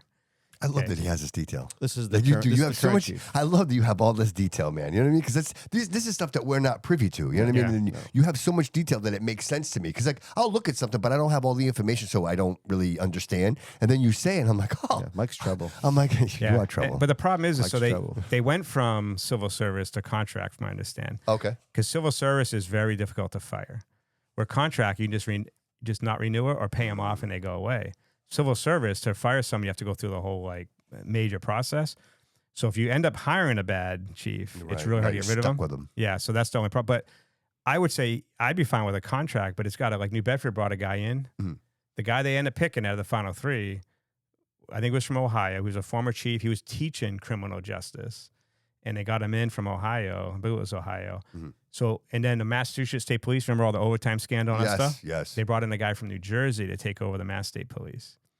So you got to bring someone from outside in who has no loyalty ties, to no anyone, no loyalty. ties, can't be blackmailed, and That's then it can right kick there. butt, I think you nailed it right there. Yeah, no loyalty. Yeah. But I don't know what's going to happen because Mayor Coogan gave her a contract, which is crazy to me, indefinitely saying until a service chief is found. Well, he controls the process to find a civil service. So he wants to give her a 2-year contract. I will bet at dinner here that they'll find a civil service chief and he'll take over 2 years from now. Right. Seriously. Oh, wow. And she's going to get a 2-year contract anyways. Yeah, because there's money involved here. That's why. Well, think about, okay, so, Wow. and this is something that, it's out there. She made 155 before she became interim, 185 interim, 215 as chief. What is that, 60,000? 60,000. So you get, your retirement is based on your best 3. So there's a reason why You they hear want this, her David? 3. You hear this? If you're looking for the why, here it is right there. Go ahead. You get your best 3. And then if you go out on a medical reasons, it's like tax-free, right? So let's If just you say, had, say, for example, if I had like chest pains or something, right? Like, Yeah. say my So $30,000 a year, every 10 years that let's say she retires and lives 20, 30 years. I hope she lives a long time. I don't want anything bad happen. 50. Let's just say that's every 10 years, that's another $360,000. So that's what, $720,000 over 20 years. There's your why, brother. Yeah. I think that's for her, why she would want to do it. Now, why would Coogan want to do that to the taxpayers? I don't know. I don't know either. But That's the $1 million question here. You know what I mean? now she was SRO while he was vice principal, so they probably have some really close connection. Sure. Yeah, but this is really close. Yeah. Because if I'm sticking my neck out for you, Yeah, he's putting his Right? political career Yeah, on. yeah, Now there's a that's recall that exactly could it. start any day now. Absolutely. April 5th is the Yes. day it could start, right? you know, I wasn't even considering the recall. I have been very vocal about it from the get-go that I do not support a recall. I support the next guy. Like whoever you want to put in there next, I want to support that guy and let's do that. But I will say, when he did the whole veto thing, I found that very spiteful. Yeah. And immediately in my brain, I'm like, yeah, this guy he deserves to be recalled. Only because there was a conversation had before that, right? There was an agreement, right, that he had with the city council that he would go through that. Well, we're talking right? about the investigation. Oh, okay, Yes, gotcha, he gotcha, vetoed gotcha. the investigation. Gotcha. And that's kind of what did it for me. Like, Yeah. why would you do that? Why are you going out of and you your way? skip precedents that you've done for the last, Absolutely. since he's been in office. Yes. And that to me, that's very shady. Like, for you to go just. Well, he's done a lot of shady things. Yes. I mean, this was Yes, just kind that's of shooting is first, the big asking one. questions later. This is the big one. That's the situation I for me. completely And that so the optics of this, and I actually posted it, and it was very simple. I put shenanigans, Mayor Paul Coogan. Like that's exactly what I said. Because it to me, is. this is shenanigans. None of this looks right, and I think It looks so bad. it is his obligation. It is his obligation to explain it so that we all understand. Yeah. Right? Like not talking in circles, not telling me that you didn't read reports when you should be reading these reports. Your job is to take care of this city no matter what it takes. And there are important situations like this that require your absolute attention. And like, where are you? You don't even show up to the, I don't know what the circumstances were. He didn't show up to the school committee meeting. He wasn't there. Now that's another investigation. Like, it seems like everything that is encompassing in the Coogan administration is just falling apart. Like, nobody wants to work with this guy. No. You know what I mean? And why? Why is that? Because, dude, I watched the school committee meetings. They're impossible. They are. Between Colin, Yeah. between Colin and him, back and forth the whole time. I'm like, you're never gonna get anything done. And Aguilar, right? Yeah, All three yeah. of them. But see, at least Aguiar, I think when he does it, he brings some. Like to me, it just seems like him and Colin just are just. Well, there's a clear dislike for each other, right? There's a clear dislike. Fine. That's a great point, David. Yeah. But that shouldn't matter. Like the way I feel about you It shouldn't doesn't. shouldn't interfere with the way we do business. Like It if I doesn't. do public service, regardless of anything, right? My job is to do what's right. Right. And sometimes I have to work with you. You know, great conversation was Chris Peckham brought it up. He's like, you know, when I ran my first city council, he goes, me and the mayor, we hate each other. Like we didn't have any conversation. We didn't talk to each other. And I remember telling him, I'm like, Chris, that's not good, man. Because if you're a city councilman, you got to talk to the mayor. And then the second time he got elected, he's like, first thing we did, Paul Coogan called me in. We sat down. We talked about the situation, and we're going to work together. I'm like, that's the way it should be. Put your feelings aside, and for the purpose of the people who voted you in, make it work. But that's not the case, dude. Well, I just think that most people are emotional people. We react. It's just how we are. So if you have if you don't get along with somebody, let's say in this case, Yeah. Chris Peckham and the mayor, during Yeah, this first time, yeah. it's their emotions have no choice but to get involved because we react and make our decisions based on our emotions. Agreed. So I think people, it's just so much easier to hate you and Yeah. dislike you Yeah. just for being either an opposite or you find out you don't like me. Yeah. And it's all it takes. So with that said, and it bleeds in, and it just let me ask bleeds you into both. the decisions. Do you feel like we're at a point now, the preface is that people no longer accept it? Like people are demanding answers? Like, I mean, because I think Mike, it's a slow start. just based on, your viewership, the numbers that you receive on the Fall River Reporter, Yeah. would you say that people are more increasingly interested and want to be involved? I mean, you see the comments, you see the interactions. They're interested, but the apathy, I always say apathy is a cancer to democracy. So the apathy of, I'll be outraged on social media, but not actually go and act. So we got a No Kings protest, right? So you have a No Kings protest against Trump, but then you have an audit that got voted by 70%. That's ignored.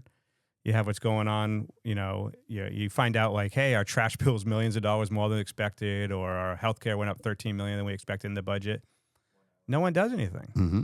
right? So they don't actually, but then when, you got a well-organized machine that is like No Kings rally, and it's like, well, where's the No Queens rally, right? Because we're ruled, Right. But it's it's most protests now are very orchestrated. It's not Vietnam War anymore, where it was Right. very ground level, not Yeah, organized. Right. and It was just- baby killers. Everyone right? knew it was right. time to end that war. Yeah, it was that whole time to thing. like Yep. people getting drawn on lottery on TV. You were getting sent off to war, right? Right. Right. So people organically grew up.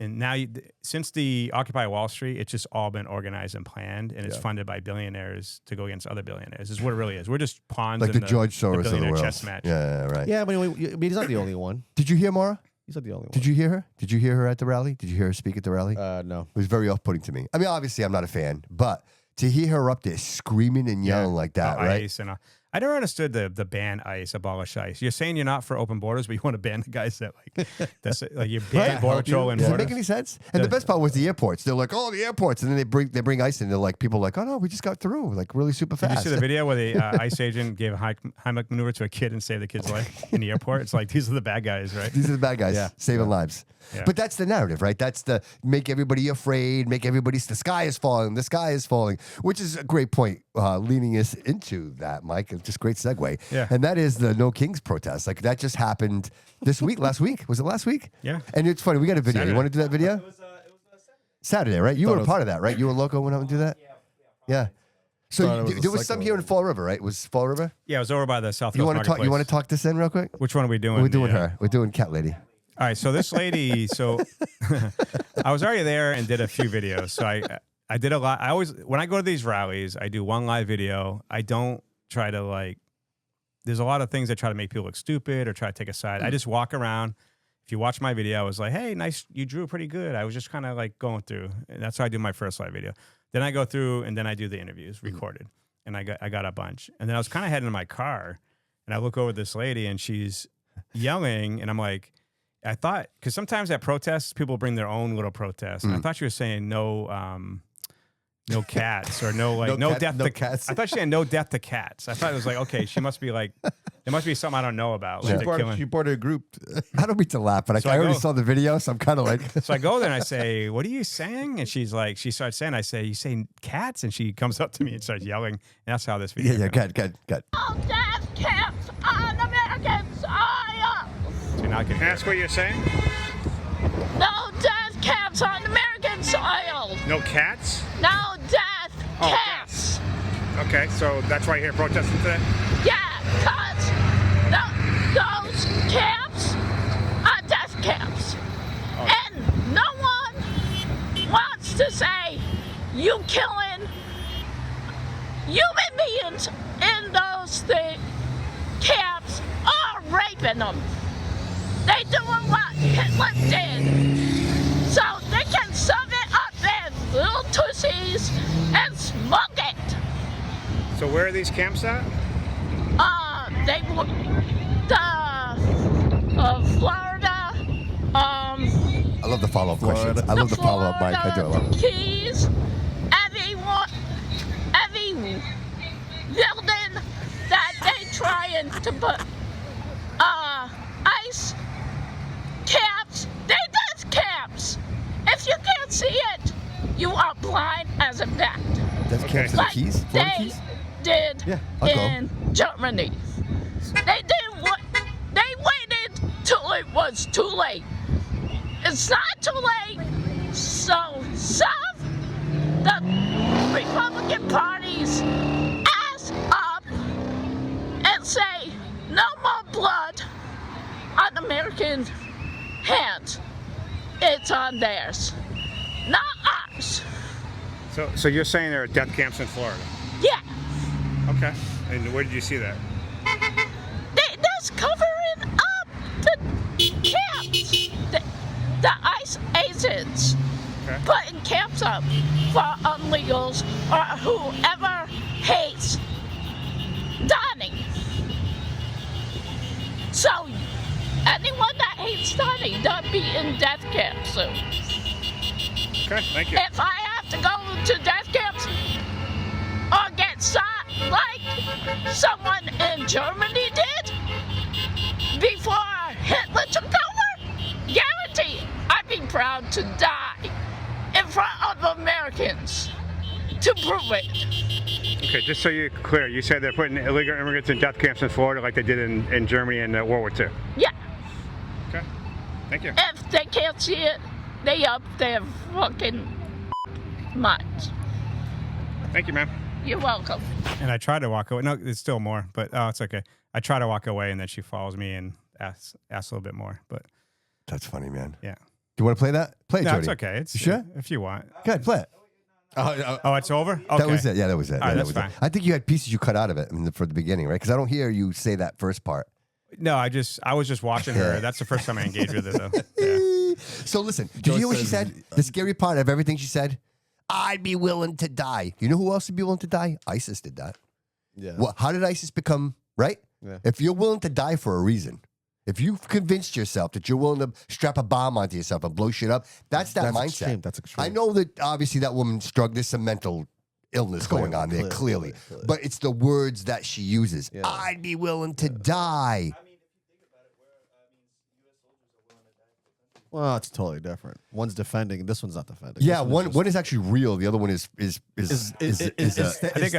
think a better. Wait, it stemmed out of hatred. Yes. for I think a better man. example is Good in Minneapolis hitting her Yeah. gas. And Yes.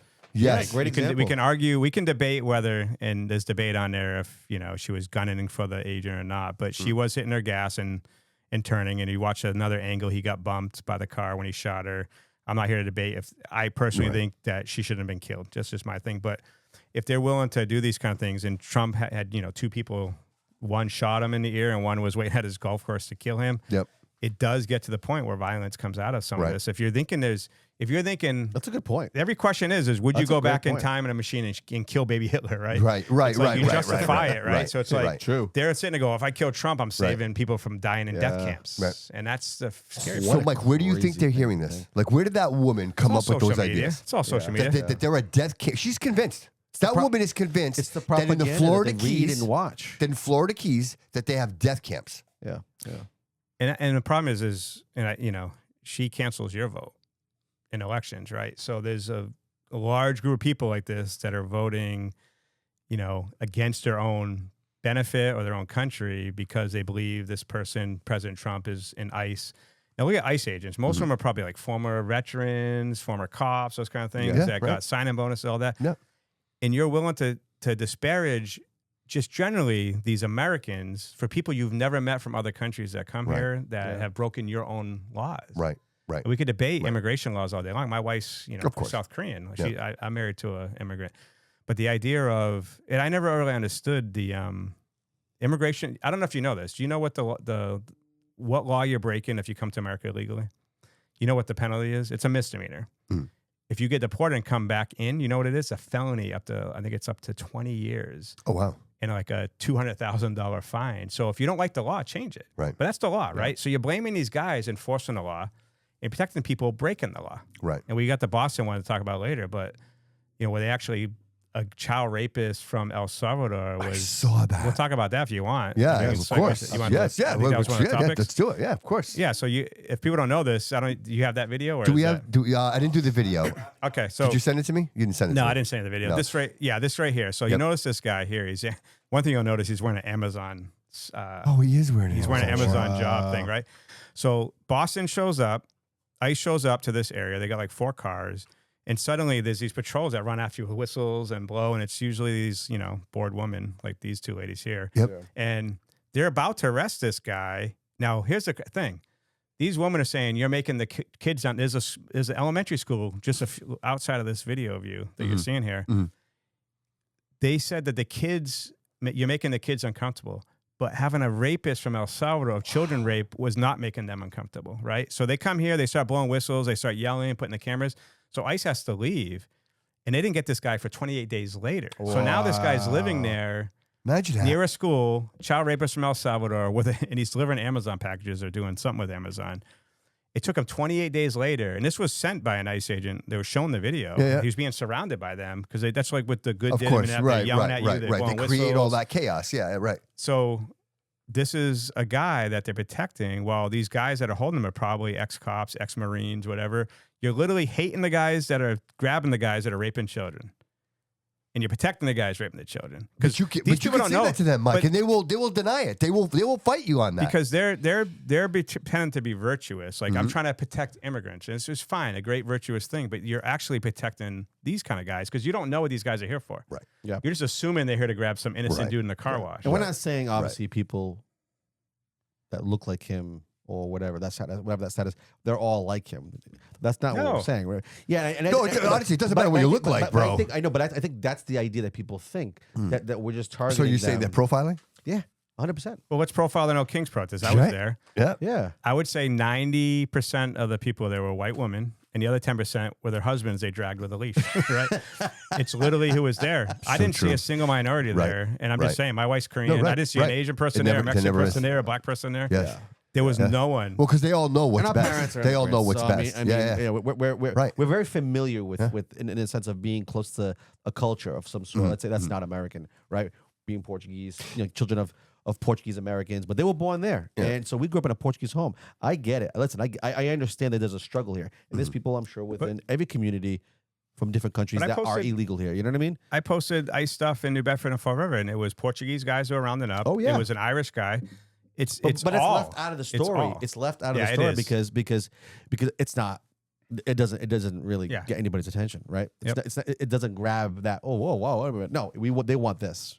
They And want here- this. But here's what the media lies to you and tells you that that 70% of the people they picked up do not have a criminal record. And what they don't tell you is that means they don't have a criminal record in America. in America, Right. This guy was one of the guys they picked up that did not have a criminal record because his Here. criminal record was in Salvador. Yeah, Salvador. Right. Okay, Right. so that's what the media will lie to you and say 7% don't have a criminal record. Okay, but they do. yeah. They're in other countries. That guy I think was even wanted by like Interpol or something like that. Yeah. And I hate to even, because this is the obvious, right? But I hate to say it, the CNN. Because, every now and again, I'll turn it on. Yeah. Because I say to myself, what do the people like? Because narrative. you need to know what people are listening to. And as soon as I turn that on, that show, from the moment it's like, it is constantly, the sky is falling. It's constantly it's the doom and the gloom. hidden narrative, the reason why. And they pump this narrative. And people like that woman right there, they believe it. They, MSNBC, like so Rachel Maddow. MSNBC, yes. The famous- Rachel Maddow. Fearmonger is the The fearmongers, famous yeah. video is once you take the shot, COVID stops with you, ends with you. They convince you that, right? Yeah. And that was a lie. Yes. That was a the complete Don Lemmings of the world. You know what I mean? Yeah. Like they never. Don Lemon. I get to invade a church where people protest and blocking kids from their family. That's the freedom of press. Right. So I was like, okay. And he says, he's just documenting it. Okay, so I know guys are going to rob a bank. Mike Silvia jumps in as far reporter. I get to videotape the whole bike robbery Right, and go, I'm right. just a reporter. I'm not actually. Yeah, I robbing didn't the bank." participate. I didn't participate. Right. And I'm out there an hour with them planning and going into the bank. You know what's so wild that he had the balls to walk into that church With a smile on his face. with a smile on his face, the arrogance of that man, Mm-hmm. and then you would never see them ever doing this, walking into like a Muslim or even a Jewish Yeah, church. like a mosque or A mosque. synagogue. Right, You would right, never right. see that. The disrespect, but I think we've become so soft. Well, Christians as a become society. tolerant of it. and Tolerant, that's- because we're yeah. told to be tolerant, right? Yeah. We're taught someone to kind of turn the cheek. Yeah, but you made a Right. good point. You're like, oh, you know what, Bobby? They all show up. Like the Democrats, they show up. That's a Organized. good point. But Organized. you made a really good point, and that is They're these organized. people are paid. Paid. Right? They're all showing up, Why? but they're doing it because they're being So I'll tell you- compensated. Why aren't Republicans doing this? This is what I learned. And I learned this during the Black Lives Matter in Question. Somerset.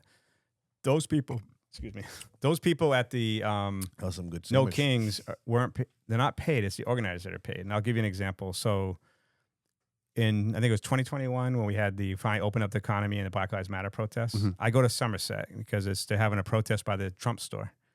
So there's counter protesters, the pro-Trump, and there's the protest. And it's all kind of a lot of people there. And it's suddenly this bus pulls up. And this girl gets out. She's like orchestrating everything. I'm like, where are you guys from? Oh, from New York. They're the organizers, the paid people. So they set up the Facebook accounts. They get people They ready to go. recruit, They right? get them They there, and then they recruit. show up and they organize it and they do it. It's kind of like during Portland, people dropping pallets of bricks off, right? Who was doing that, right? Right. To throw the Right. stuff, those kind Right. of things. Right. It's Peaceful very well protests. funded. It's very well organized, but the people you see in like my video, those are not paid people. No. in I'm my saying, view. but yeah, I'm just trying to make sure but people they're, say yeah, try they're to, like- being herded by Yes. these entities that are organizing these. They create these personas. You would say the bigger ones are funded are more the major cities, though, right? You would think. Even those, I would Bends to say, the buck, right? it's more the organized. Like if you go to like the big cities in New York City Yeah. and you start like I did walking around, there'll be some paid people walk over and go, "What do you hear? Oh, yeah. You can't talk to him." Yeah. That's your paid people. They're making sure that the clips like I had put out don't go out there. They want to make sure that they're controlling the narrative and controlling the voice out there. Right. And I don't mean to interrupt or anything. That's kind of like what happened to us in Providence with Loco. Like a lot of people were like being quiet when like for an example, Loco went up to someone. You can see this at the end. He goes, "Oh, so what are you guys doing here for?" And she goes, "I'm not here for that." And then that's it. Yeah. It's just crazy. I was like, "What?" Okay. Personally, if someone came up to me, you definitely want to be informed. You're going to talk on the camera, and as you start talking to people, and you start realizing they're here because if we all open our phone up, we're all going to have different like feeds, right? But if you're on one side of the aisle or the other, your feed is totally different. Correct. And it just keeps It's very true. reinforcing it's confirmation bias. Confirmation. So if you don't like Absolutely. Trump and you're taught, and that's the crazy part. If you're watching TV and you're like, "Damn Trump," suddenly Facebook's listening and TikTok's listening to you. And suddenly you're going to get the anti-Trump stuff. And then they're going to want you to keep you on longer and longer, and it's going to keep ramping up. And it's the right-wing stuff too. Right. Right. It's the same thing, and it's both sides, and then it really separates us. And I think that's what it is. It's the clear line, right? There's nobody in the middle. Like it literally defines everybody. You're Facebook either sells here. information. You're either. Dude, they all do. Yeah. They all sell that's the all information. they do is they sell information. Yeah, dude. And the worst part is that you think that we've evolved, but the truth and reality is we are so programmable. Everything we do, it's just Everything we do is actually it's almost like I go back to the toilet paper. Remember the toilet paper scare? Like to me, it was so. Bro, I didn't. That drove me. I thought COVID was exploding diarrhea because everyone was like, when I first heard about it, everyone was. I go to the grocery store for the first time. Yeah. I'm an ex-military guy. I'm buying like water. Yeah, right. I'm buying food. Survival. And I see grocery carts full of like toilet paper. And I'm like, you can wash your ass, by the way. and I'm like, oh shit, I'm gonna have blood out my ass. Like, I'm like, I don't want to get COVID, right? It scared the shit not to get COVID. I was like, right. I had to borrow toilet paper from people because it was sold out for months. How crazy is that? Now, mind you, most toilet paper is made here in the Hey, U.S. hey, It's made overseas. What's There's no what's issues even with that. crazier is I used to work at Amazon during that, and that was all that was bought was just toilet paper. It was toilet paper and paper towels, man. It was the craziest thing I've ever seen. I like within a day, I probably like took out like 2,000 rolls of toilet paper. It's crazy, dude. People thought invest in Moderna for the vaccine. No, invest in the toilet paper Toilet companies, paper. right? If we only knew. You know, at that point, just put a Now we know fucking next time. diaper. You gotta put a diaper on. Yeah, dude. And Save you money. We're laughing, but dude, in reality, Do you remember the first time you ever saw COVID? I'm laying in bed with my wife. We're both, I remember. We're both looking at Because our of you. phone. the Chinese people? I look falling over. I look at these guys in those big spacesuits dragging these Chinese guys out of Yes. their apartments. I'm like to my wife, I'm like, I wonder if this is gonna get bad. Hey, She's remember, like- do you remember the first case? First case in Florida. It was the first. It was the first case in the U.S. happened in Florida, and that was it. Once that they reported, oh my God, first case, and then second case in a whole different county. And then it was 2 weeks to what is Yes, it? What was 2 it? What was weeks, it yeah. called? Day. No, it was 2 weeks Was it? to slow the spread or something Slow like the that. spread. Yeah, Yeah. right. And it turned yeah. into months, right? Yeah, Yeah. months. And then we all remember the Biden with the Marines and the red behind him going, "You unvaccinated. Let's go. Our patience is You going thin." Biden. Yeah, it was That's kind exactly of what it was. yeah. Hello. No, That's don't do exactly that. what They're it gonna was. take your photo. Of that. No, they But, couldn't see it. It was on you. Thank God you did, bro. But but again, when you really think about that's the programming. Yeah. That people were panicking for toilet paper. People in mass were running up to people without a mask, walking their dog, saying, "Where's your mask?" And they broke the 6-foot rule to say it. Right? It was crazy. So if that It wasn't was so evident, stupid, dude. People are so dumb. But we're programmed. Oh my God, Yeah. no, we're just dumb. Right? It's outrage. You Yeah. almost wonder, like we lost that sense of self-preservation. You know what I mean? Like I need somebody to tell me what to do so I can survive, so I don't die. One time I almost got fired for not getting vaccinated. Yeah, me too. Well, Yeah, but not okay, so there. think about this. This is the question I always ask, and people want to explain it to me. The Chinese unleashed a plague onto the earth that killed millions of people. Yes. Yeah. Then they sold you all the protective gear, Yes. and there's been no punishment for that or lawsuits or anything. We're just supposed to if a bartender serves someone, they end up dying, that bar gets sued for that one death, right? Mm-hmm. The Chinese not only put a virus out that killed millions and hurt a lot of other people because the long COVID is a thing. Yes. And then they sold you all the gear to protect you, made a fortune off it, where even Trump, no one has like try to hold those people accountable, like Accountable what for they it. did. It's like bioterrorism. Well, Yeah. I think by sometimes firing somebody, that's enough, right? Those people like Fauci and all that, and they were targeted after, they were questioned, and but nothing really happened. Nothing really came of it. I mean, the guy was responsible. Him and the other fucking idiot were responsible for like because I think it was for them. I think it was it a successful mission. I think they executed that, and I think they made a lot of money. There was a lot of money. Well, clearly there was a play. And then they locked the files for 75 years because they can do that. I don't know how they can do that, but they lock all the Pfizer files for 75 years. So by the time they open those files, none of us are here. We're all gone. And that would disclose exactly what it was. The mRNA vaccine, the testing. The crazy part was we were told, and everyone, if you disagree with this, that a bat pooped in a wet market and 2 million people died. Not that the COVID lab somehow had a leak out of it. I still think it was a leak. I don't think the Chinese did it on purpose. I just think it was a leak. I think some guy went home intentional. and got his wife sick, and then it went around. Yes, I agree. I think it was unintentional, but nonetheless. Even Jon Stewart was making fun of, like, you're telling me it was a bat, not the COVID study research facility. Fucking bat theory. Right. That's right. I Yeah. forgot about Dude, that. and we paid for it. Yeah, he said a bat pooped in a wet market. Actually, and it we was, all, we we all people got died. it. Hold on, let's get it right. It was a pangolin. A penguin. It was a pangolin. That's whatever. It's like a fuck is bat. that? It's It's like not a a bat. bat. Oh, okay. Yeah, it's a pangolin. That's It's a bat like- and a penguin mate. It's something. It's And weird. that- It's and different. that thing- Yeah, and that look thing it up. took Look up a crap. pangolin. Look up a pangolin. That's what they're saying it was. But nonetheless, we funded that. Yeah, I think we did. Yes, we did. We funded that Yeah, research. Fauci and the guys did. Yeah. And so I think recently Trump terminated Fauci's. He had Secret Service. He had like some type of security. That's been a thing for a minute now. Yeah. So now, does that guy ever get prosecuted? Does he ever No. see No, the they'll never get consequences of prosecuted. No. right? That'll never happen. It's dangerous for an official to be prosecuted. I think that's the way they look at it. It's when an official, when one is targeted and actually is, let's say, is faced with a crime. Yeah. And they don't, and they get convicted of something. Now it's fair game. I think at that point, now you just unleashed something. There it is. That you That's a don't want. pangolin. Yeah, there we go. That's a pangolin. That's not like a bat, dude. They're saying that that's that was the thing that the caused COVID. Pangolin. I tell you, that's what they said. It was a pangolin. Yeah. Dude, so sometimes I retain the silliest information. Well, it was relevant at the time. Yeah, it was important. Sure. You know And what I I mean? think that changed the landscape of the world. The whole world changed. 100%. The whole world changed. Well, there's those major events, right? We had 9/11 major event, right? We have, there's always every 10 years or so, give or take a couple of years, there's always a major event that rocks this nation, right? Or rocks the world. In this case, it could be Iran. I don't know. Who the fuck knows? We don't know how long this is going to go for.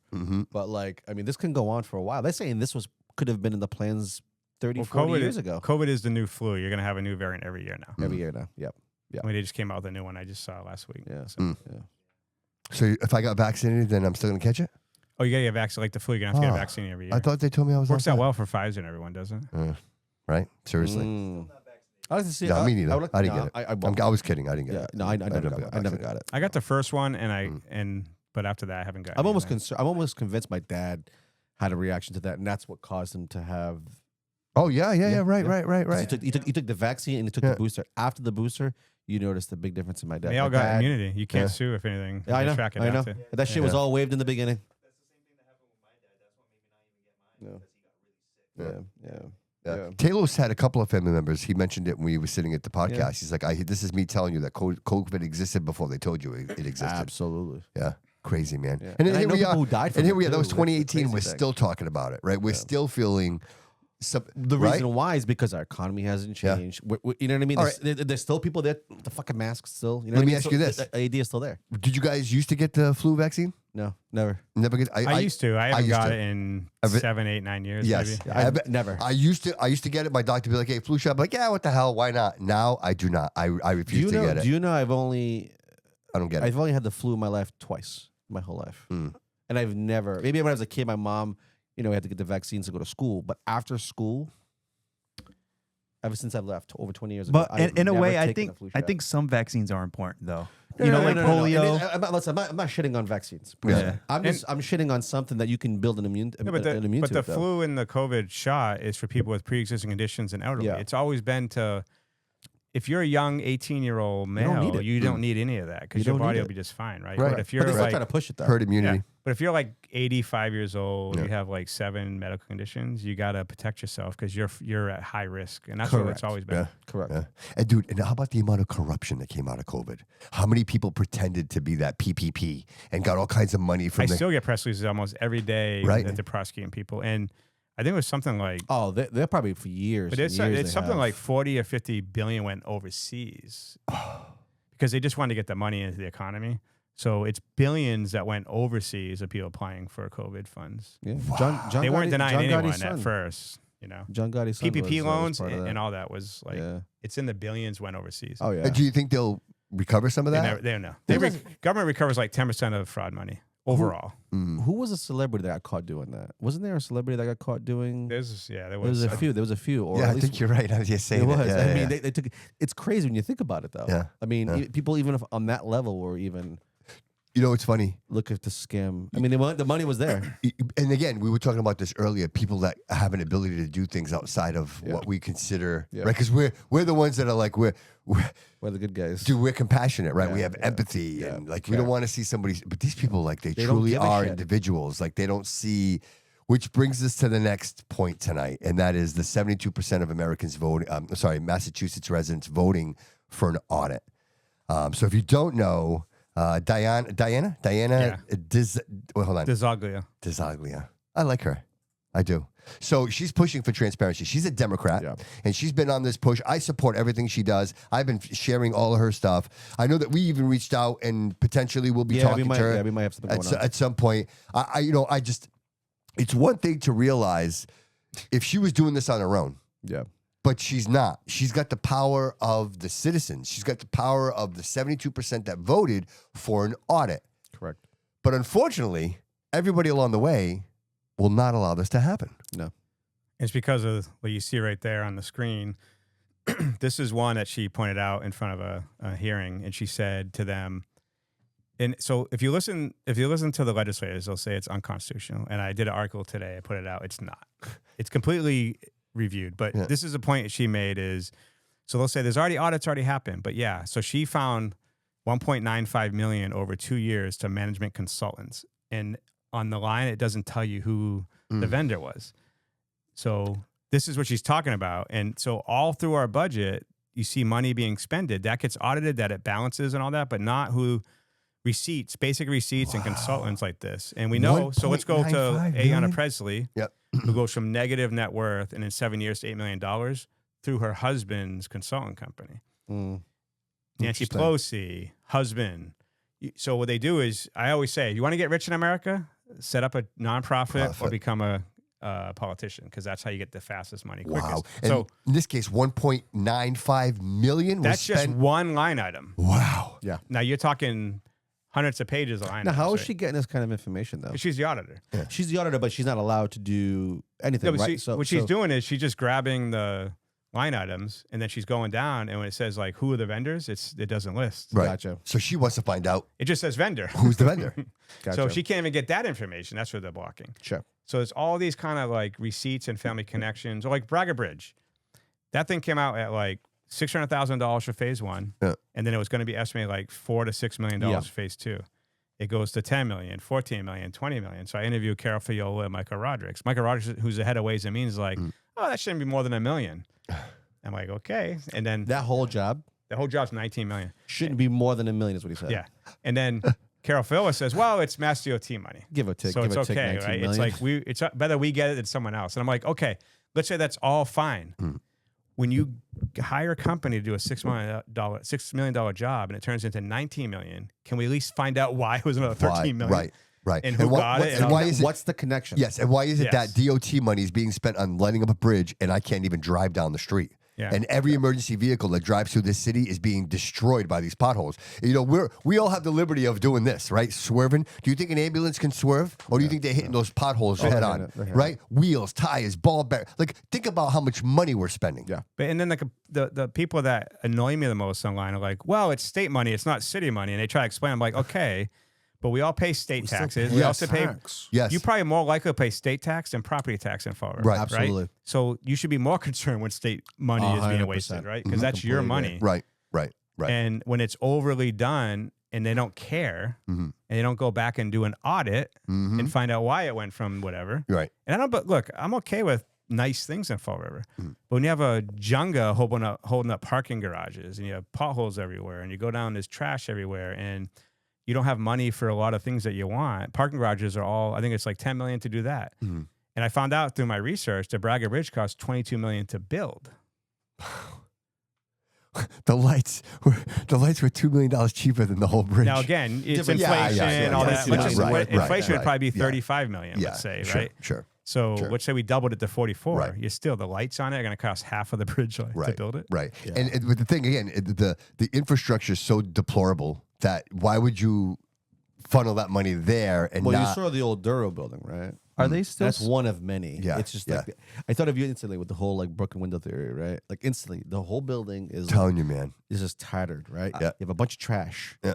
And, piled up. There's a massive fence going around, all overgrown. What are we doing with these properties? Mike and I What were at the are we city council doing? meeting, and that gentleman came in Pleasant Street. He's like, "Hey, you guys have had a fence around this building on Pleasant Street. You can't even walk down the sidewalk." No. And the thing is, he goes, "I brought my drone." He goes, "And I flew my drone up." He says, "The whole building is literally imploding on This is the old itself." police station, by the way, right? No, this is this up is- further on Pleasant Street, like the Flint area. Oh, Flint area. It's on the Gotcha, left hand gotcha. side. It's the whole corner is fenced off. Like if you have a And it's not. There's many of those, by the way. Yes. In the city, there's many of And those. so the fenced question off. was, they're like, "Oh, we'll move the fence back," and they're like, "You can't That's not because what- somebody's going to get hit in the head with a brick." You know what I mean? Yeah. So, like, how long does it take for us to be like, you know what? If anything, just take it down. Like, don't Knock just it leave down. it there. Knock it down, and at least now it's not a danger to people. and then you know what I mean? figure it out after. Yeah, but that's more of the push. or It's call- just more of the push. But the problem is that there's de-incentive to actually invest in Massachusetts. When you start doing rent control, like there's a rent control ballot coming up I in saw that. November. That has already scared away, and even Healy's admitted it. Yeah, why would you She's come here? against it. Yeah. But it has the highest approval of all the ballot questions because people are getting pinched on the rent. So Yeah, but you're don't they realize the no, consequences but they of don't. doing that? It's like minimum wage. You can increase minimum wage, but your Yes. cost goes up That's the a great same. It example. doesn't mean anything. That's a right? great example. So the problem is you made it you disincentivize people to invest in Massachusetts with one, that, two, all the regulations that happen. I'll give you an example. In San Francisco, and it's true here as well, it was like $3 million to build a 2-stall bathroom in downtown San Francisco. And after like 2 years, one guy he's like, "I'll just donate the parts and the labor." How much is it?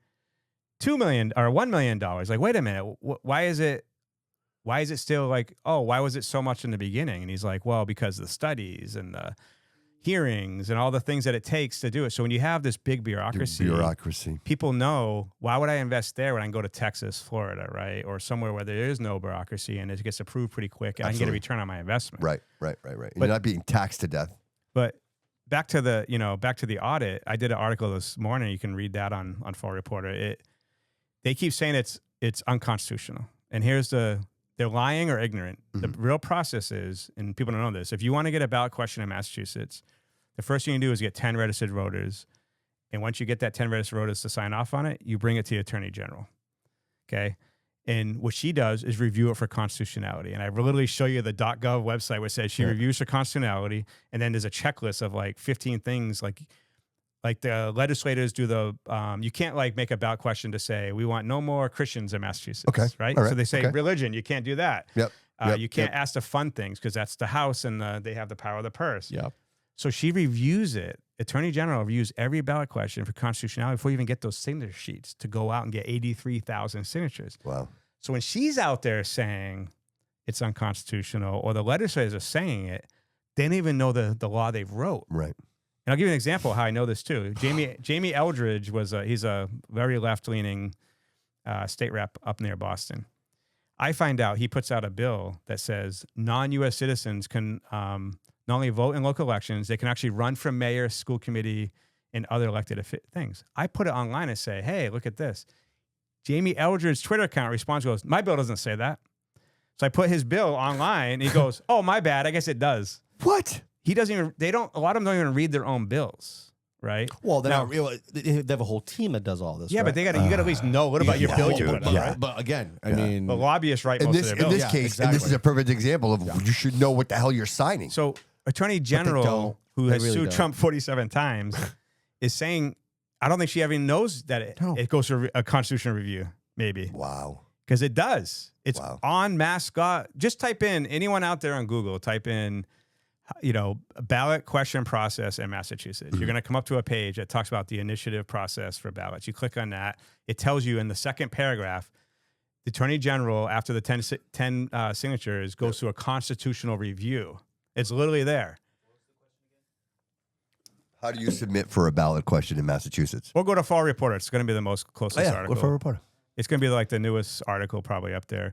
But it's constitutional because she approved it. Now you could say, well, maybe she didn't know what she was talking about. So I mean, it is unconstitutional, but okay, she's the top lawyer of the state, right? She so should her know. opinion It's her should job matter. to know. So, It's her job to know. is it safe to say that a lot of these guys, a lot of these people, men and women that are in office, are just winging it?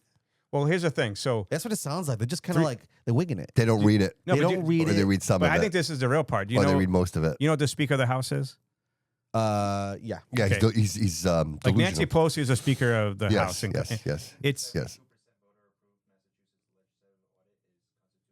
yeah. Click on that, and then you can you have to clear out that pop up. And if you go in there, it literally says it in there. But what was I saying? Forgot. But if you go look at if you want to look at the article, it shows that if you are he's going to open it up on the screen. Okay, so scroll down a little bit. Keep going. It's kind of hard to read, but you'll see. Cool, Ooh, that's a pop-ups. funny ad. Wow. She's got a lot Right of there. pop-ups, See, Mike. now You look can at, read fix that red line. Read what it says there. Now this is mascot.gov. It says the Attorney General's office then determines if the pension meets the state's constitution. Petition. Sorry, meets the state's constitutional requirements and can be certified, and usually announces which pensions. Right? Petition are certified by the first Wednesday in September. But just read the red part again. Yeah. Sorry. The Attorney General's office then determines if the petition meets the state's constitutional requirements. There it is right there. Okay, now Yeah. scroll down a bit. Keep going.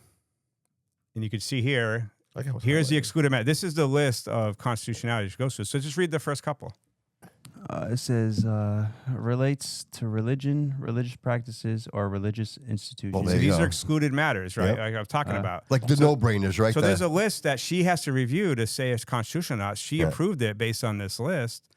And they're all out there saying it's unconstitutional. It's like, well, you can't even get a ballot question started until she approves it for constitutional. And they all say, She's the gatekeeper. but they all keep saying it's unconstitutional. It's not. It's been proven. Wow. So imagine, but think of the precedence this is setting. So now we got 10 more ballots potentially coming up. Yeah. And in my article, I read, so do you know what, all right, you know when Massachusetts. We were talking about the Speaker of the House. Is the Speaker of the... That's what you were mentioning. Oh, that's what it was. Yes. So 3 speakers of the House in Massachusetts went to jail, 3 in a row for corruption. And then 2 got approved to be lobbyists up there. So what I'm saying is they don't want you to find some of this stuff, I think. And what was the other? I always get distracted on this. That's okay. That's what was the other part? What was I going after that? And so we were talking about the exclusions. Yeah. So we already went through all the exclusions. Yep. And then if you want to pass a bill. Marijuana. So marijuana got passed recreation in Massachusetts. Okay. What percentage of Massachusetts residents approve marijuana in Massachusetts? I wouldn't even know what the number is. Do you? Approved now or No, approved it for the ballot question. There's a ballot question. Well, I'm going to say it had to be at least 83,000, right? That's the But idea. no, what percentage of the vote I would approved say it? I would For the- say for I the would say state- for the definitely over state? 50%, right? I would say it has to It be has to be 50. over- yeah. 53%. Yeah. So 53% passed marijuana, Yeah. which is federally illegal. Yes. But they took it a month later, got it into push Packaged the it. legislation. Why? Because all the tax money you get out of it. Yeah. It would have been easy to say, sorry, guys, this is federally illegal. We can't do it. Right. Yeah. But because They found a way. They always will make way. sure if they agree with it, they'll That's get a it great approved. point, Mike. But 73% of you said, I want What this an audit unconstitutional, even though on their own That's website. a great point right there. That's the point of the night right there, man. Absolutely. That's the point. Yeah. 100%. No joke. Seriously. Yeah. That makes all the sense in the world. Almost They 19 points wanted it. higher. Wow. for the That's audit, insight. and they said That's sorry. insight. That's insight. Again, it goes to show you the Yeah. control. That's insight. The Yeah. whole, the whole thing is controlled. And I support decision. recreational marijuana. Yeah, no, but that's just the point. The point is That's that what it they was. made it like at 52%, they made it work. Yeah. At 72%, they're not Yeah, making it work. Yeah, yeah. And now we got Wow. now we got 10 more. Wow. So we it's an illusion of democracy. So now if we actually, let's say we pass all 10, they could pick and choose and say, well, those 5 are unconstitutional. These are constitutional. Wow. The ones, so it's an illusion of you have a voice. For Wow, Mike, I wish you didn't say that. Now I see it. Damn Oh, it. Bobby, you've known this. I know, but when he says it, it's so like You've in known you. this. We've talked about this so many I know, times. but you know what, dude? It's one You thing just to had somebody more educated. I know, tell but you it's that. one thing to Break it realize down they're better doing for it you. because they want to, and then he says something like that, and I'm like, oh, they have the ability to do it. They absolutely. OC, my man. Yeah, Organized man. crime. They control the law, They control bro. They everything. control the laws. Now we have a ballot question to make the state tax from 5 to 4%. So if you're paying $10,000 a year in taxes, you're going to get $2,000 cut off. Yeah, And they don't want that, though, everyone right? is going against it. Yeah. In Massachusetts, you're going to see a lot of people vote against it. It's insane to me. We had a ballot question many years ago of lowering the sales tax from like 6.25 to like 4. Yeah. We voted against it. Why? It didn't get 50%. Why? How? Because Healy and everyone's going to go really ride against this, and money's going to come in to convince you it's bad for you to pay less taxes. Oh man. Well, Like you said already earlier, if doing you're it. benefit from the taxes, you're going to vote against She's it. already doing it now. You see it. It's true. If you're in public That's it. housing or you're getting a bunch That's of free it. stuff, Dude, you're when gonna you be against own it. the vote, If you're not paying taxes, you're probably against it. people have said it to me to my face, Bobby. This is how I live. Like, Yeah. and again, I want to blame him, but I don't. You know what I mean? It's like, you should get a job and maybe you should do the right thing. But again, this is how these people live their lives and they're raising children. So do you blame them or are they smarter than us? Right? I mean, Like seriously, are they living? We're the Hey, ones working. Is their life experience better than ours, guys? Because you know what, Mike? I work really hard. How about you, buddy? Yeah. Like I work 2 jobs. How about you? Yeah, I mean, I own. All right. I own a So what if business. I told you, David, 24/7. David, you don't have to go to work and all your bills are paid. You get SNAP benefits, your rent's being paid. All you got to do is vote for the same guy over and over again. Is that like a bad deal to you? You're also describing the migrant crisis. Yeah. I mean, me personally, I would decline. That's just not who I am. But I can understand how somebody can get sucked into that. Even if they don't want to. Yeah. Or But that's the single mother households we're there dealing it is. with, Or you're right? born into it. No, I'm saying is like we've convinced females to replace men in the household with the government, and that's a problem. That's a big right problem. because it's a lot easier to deal with a paycheck coming in to the household that you don't have to owe anything as long as you're filling out paperwork and vote for the Yes. right people. Yes. Daycare, The bus fathers can be rides. very disposable. Right? Absolutely. Because- yeah. It makes more financial sense to not have the nuclear family. It makes more financial sense. It does. But it's also, if you look at single mother households, it's where the majority of teen pregnancies happen. Majority of people get incarcerated. It is an issue because 2 parents, and it could be gay parents. I don't care. 2 doesn't parents are going to be matter. better than 100%. one parent. Yeah. Because my best friend growing up, he was living alone because his mom was working 3 jobs. I come from a single parent because my dad Me was too. kicking the shit out of my mom, Yep. and I had to go flee and live homeless. Yep. It becomes a problem on society. Me and my brother and my mom are living homeless because we're a single father household. Sure. That was a different reason. Right. But today, Lyndon B. Johnson came up with the Great Society where you can now start having free stuff to do for breathing. Right. Right. And Right. you ever see that movie Precious?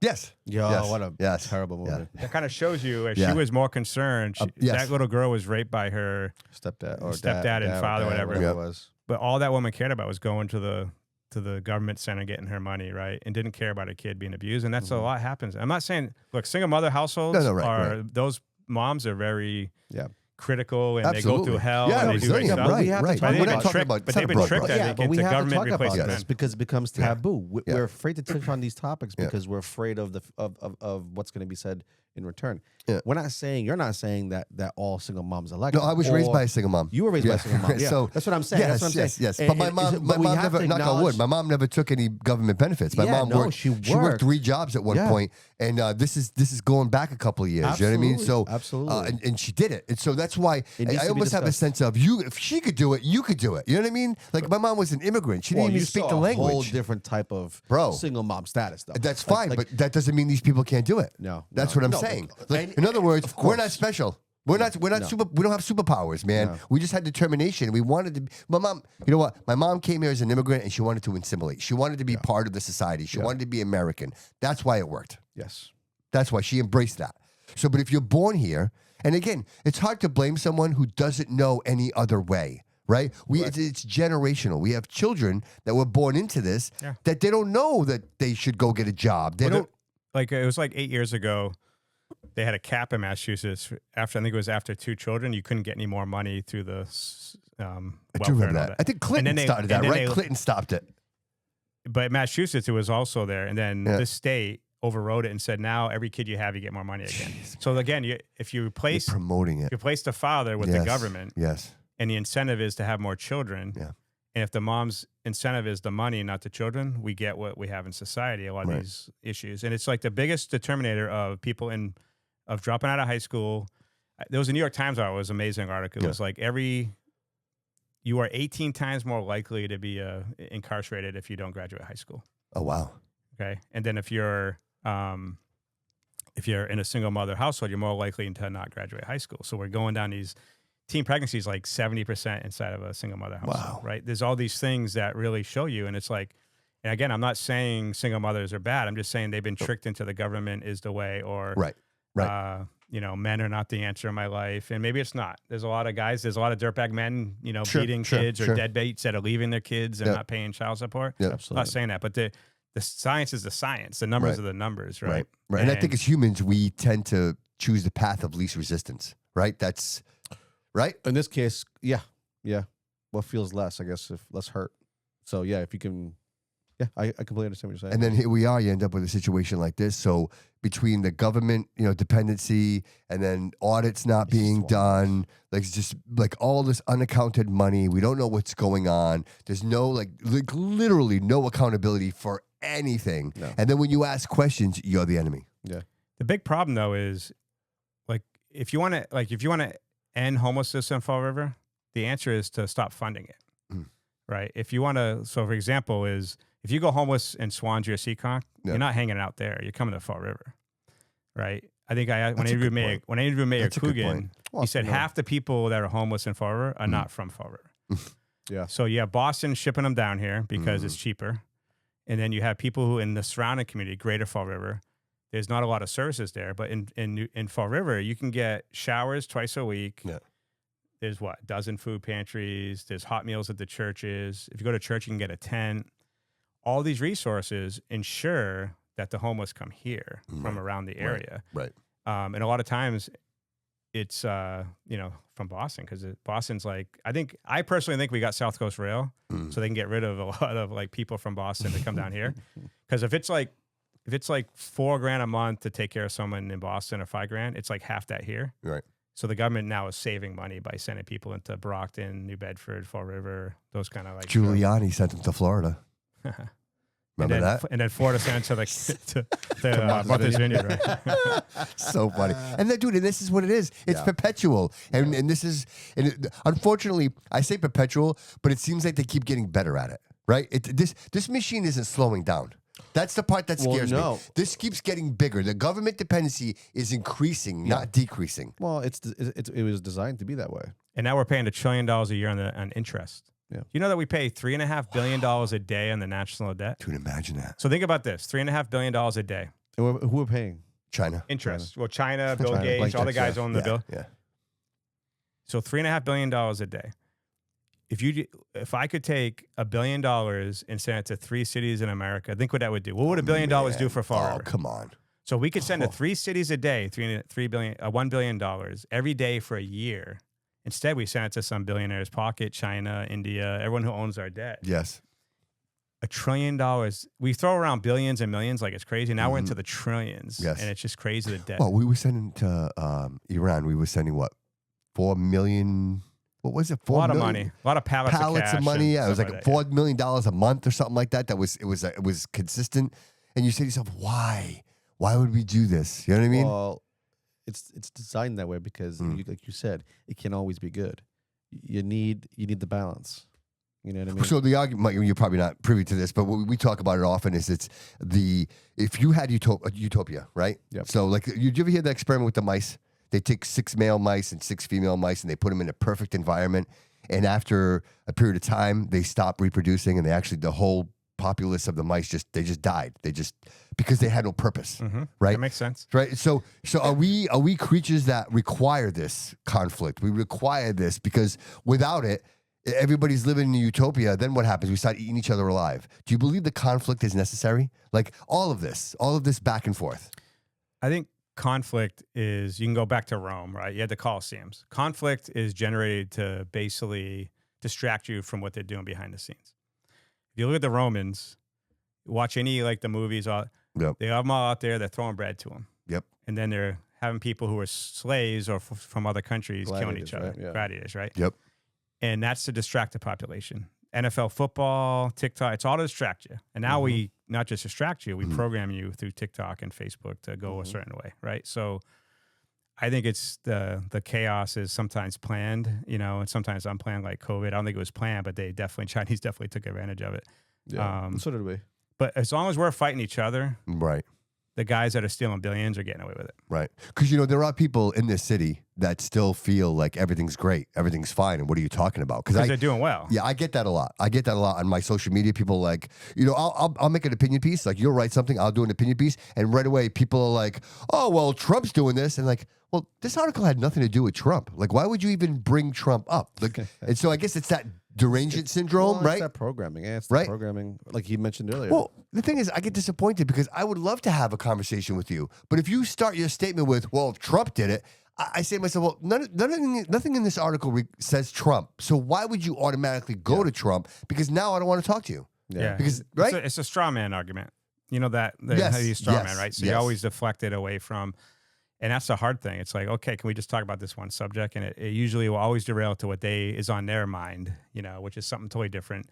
And once you use but in every sentence, you're clearing out everything that was said before that, right? So it's always like, right. but Trump. So you're just like, it's a weird thing to me that you could like get people to say Chinese spy balloon flying over the country was okay. Oh my God. Right? Flying over all the military bases. Twice. Right? You have these things that they'll actually rationalize because but Trump or but this, right? But the GOP, but this. It's like same thing with Republicans. You can't just say but Biden on everything, right? Because guess That's what? very true. Well, what? Trump developed the vaccine. He pushed out the stimulus check. So he owns some of the inflation and the problem with that as well. I said that. Right? Yep. And you can't... and then if you go, but Biden, then it's like now you're following what they're doing right there. And I usually think it's people who don't have ammunition to argue, usually like the but Trump. It's a constantly like straw man argument, or they want confirmation bias. It's like you push away all the real news for the one news that confirms your bias. And that's generally a problem. And it's hard to, look, I get it, it's human nature. No one wants to be wrong. Right. You don't want to live your life for 18 years believing something and then suddenly all of a sudden somebody tells you that, and now that's it's attack on you, not the that's a argument. great point. That's the COVID argument, right? Yeah. Try telling somebody that got the vaccine that it was a bad idea. They're not, because they already got it. Nobody wants to admit that it was a bad idea after they got it. And you got 18 boosters after. That's You don't what want to I'm admit. saying, right? Shit, you don't maybe I want to was right. own it. Like, no, it's not about. I didn't make a mistake. I didn't make right. Fucking stupid fuck. Dude, that's a terrible. Well, that's why I always say I see people at No Kings protests, right? And I'm like, well, weren't you the ones making us have vaccine cards to go into everywhere we want to go in? Seriously. You could spot Like, those. isn't that a you could king spot making them sure you have anywhere, like a huh? Yes. You could spot those fuckers anywhere. Well, the hair, color of the hair. You're a little too late on that. They got one. purple, green. You can see them coming a mile away. I beat you to it. Yeah, dude. I look at it from my point of view, and I look at the world. I see the news, and all I see is just fucking chaos. Yeah, I see. But it's different for you, David. You have a daughter. You have a 14-year-old daughter, right? Yeah. So, and that's what worries right? me. So Mike and I don't have any young kids, right? I mean, I got my granddaughter, but that's my daughter's got to worry about that. Yeah. Like, how does it work for you, bro? When you see all this and see what she's actually going to be, right? This is the future for her. Yeah. There's been a couple of times she's 12. There's been a couple of times where she's like, I'm sorry, I thought she was 14. yeah, 12. It's still, trust me, Yeah. she could be 14. Yeah, it's all right. You look around, and one time we had a conversation, and to touch on more of that gay kind of that's not a swear word. It's not a swear so word. gay. I'm talking about them for real. The gay community, right? And so like I'm tolerant. I don't care. Live your life. If whatever you want, right? And that's kind of how I what we said raised before her. the show, And I wasn't raised that way, and I'm trying to raise her a little bit differently to be a little bit more tolerant, a little bit more Well, if you're understanding. seriously, it's okay to say it. If you're Catholic, but Christians don't believe in homosexuality. Well, and so also, I'm also pro-life. Yeah. But I understand the idea of you can have your own choice. right, but I'm saying our parents were Catholic religious, so they didn't believe in that. Oh, yeah. Where Yeah. we're like, no, who cares? We were As long- born If here, you're we in were love and raised you're, here. yeah, dude, I'm like, as long as you're I don't happy, care, everybody yeah. deserves to be miserable. Go for it. But she got to a point where she was it got to like, for me personally, I the trans community is a little bizarre to me. I still can't wrap my head around it. It's just not for me, not naturally acceptable. Yeah. I just can't understand how that's something that's, yeah, I'm supposed to believe that you believe that you're a woman when you're born a man, whatever. And she brought it up, and she's like, and she kind of was hitting like that she was accepting of it, and I'm like, so I didn't want to tell that she was wrong or anything, but I had a conversation with her as to why she thinks that way, and she couldn't really understand it. But then eventually she was just like, well, the kids at school, or the teachers at school, or whatever. So it's like, wait a minute, is this your thinking, or is this you heard somebody else say something, and you thought, well, that seems about right. I mean, I want you to have your own process and thought process. So going forward, when you look at the world, you look at politics and all of this, you look at religion, it's so chaotic. And these kids are going into, like, we grew up in a time where we had information, but it wasn't bombarded the way that it is today. We didn't have our smartphones all fucking day long, constantly reading shit. I get stressed out when I look at my feed. I have anxiety because of all the shit that's happening. She gets to my age, she's in her 20s. That's a whole different world 10 years from now. But it's a whole different world. I think a little differently is that we are actually way better off today than we were 10, 20, 30 years ago. You do think that? Oh, 10 times better. In what way, though? Well, okay, so give me the poorest kid in public housing. He's got an iPhone, $100 sneakers. Is that good, though? Is that probably good? Overweight. Is that good? I'm just saying he doesn't doesn't have to worry about food. We don't have to worry about communication. Give me someone in middle income, and they have more today than the wealthiest had 30 years ago. Sure. You can take a flight to England in 5 hours. You can go to Mexico, take a cruise, go to Disney. We have so better life today than we did the wealthiest had 30 years ago. Wealthiest. You ever heard the term refrigerator used to be called an icebox? Because only the wealthy would have ice delivered up to their, like, right. Now we take advantage. We got probably like freezers in your basement. Well, we have so much today. Hot water. Yeah. A hot shower. But I think social media makes you feel like you don't have much. So I heard a good saying I use now a lot more is you have to replace expectations with appreciation. Yeah. Most people's misery is because they expect things. And you're always going to be disappointed when you expect things. You meet it, you start dating a new girl, you expect all these things, and it doesn't turn out so well. But if you appreciate exactly what you have today, and put it relative to what we've had in the past, you should have a good life. But people are miserable based on what social media is telling them, right? And I think it's if you start getting to the point where you think like, hey, it's horrible today than it has ever been. I think it's because you've had so much access to information. Yep. Now, like, there'd be murders all the time, right? But you didn't hear about it back. But it always existed. Yeah, right. It's always been going around. Those murders. At least today they're being solved. In the Wild Wild West, they killed you buried in a ditch somewhere, and no one ever found you. Right. Now we got CSI finding you and doing 48 hours TV shows and stuff. Yeah, I just think we've had it. And if you ever study psychology, Maslow hierarchy needs. Yep. We have jumped up from security all the way to self-esteem and yes. the higher levels. Yep. And then we don't even remember the last time we were hungry or didn't have a roof over your head. Turn the faucet, the water's running. But I always joke with my wife, and she's like, I did the laundry. I'm like, oh, you went to the river and washed it with a stone? No, I didn't. It's a joke, right? But that's what we used to have to do. Exactly, my mother did right. in the tub. Yeah. Remember the thing? The on the and board. Look at Massachusetts. The safety net here is amazing, right? Yeah. Where we spent $3 billion on people who even live in this country on the migrant crisis. Yes. But we also take care of our veterans. We take care. There's a social safety net. The guys actually living in Kennedy Park, living out in the streets, have refused most services. Wow. Right? You know who said that? Nikki. Yeah, they've refused most services. I've been in those. Nicole said the same. She said the same thing. Because the drugs are still more important to them than food and shelter and stuff like that. Day. Wow. Yeah. Wow. If you're on the street, Day. Day. The city of Florida I think does too much for the homeless. Sure. Just my own view. Sure. I think if you want to get rid of the homeless, you have to stop feeding. If you stop feeding the stray cats, they stop coming. Well, right. it's an industry. So the head of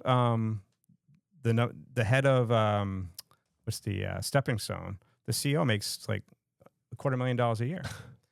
So for 51 homeless people that they're servicing. So it's an industry. And if you want to get rid of everything's an industry. I listened to this NPR show when I used to drive down the Cape and I listened to NPR all the time. And they interviewed a guy who was like ahead of all the funding and all that. And he said, if you just took all the money the government spends on poverty programs and just gave it to everyone in poverty, not a single American lived below the poverty line. It's crazy. But 80% of the money is taken in salaries and administration costs and all that kind of stuff. It's an industry. It's not a. There's no homeless problem. And homeless is a bad word. Mm. Homeless is, if you say homeless, that means if I gave you a home, your problems are solved.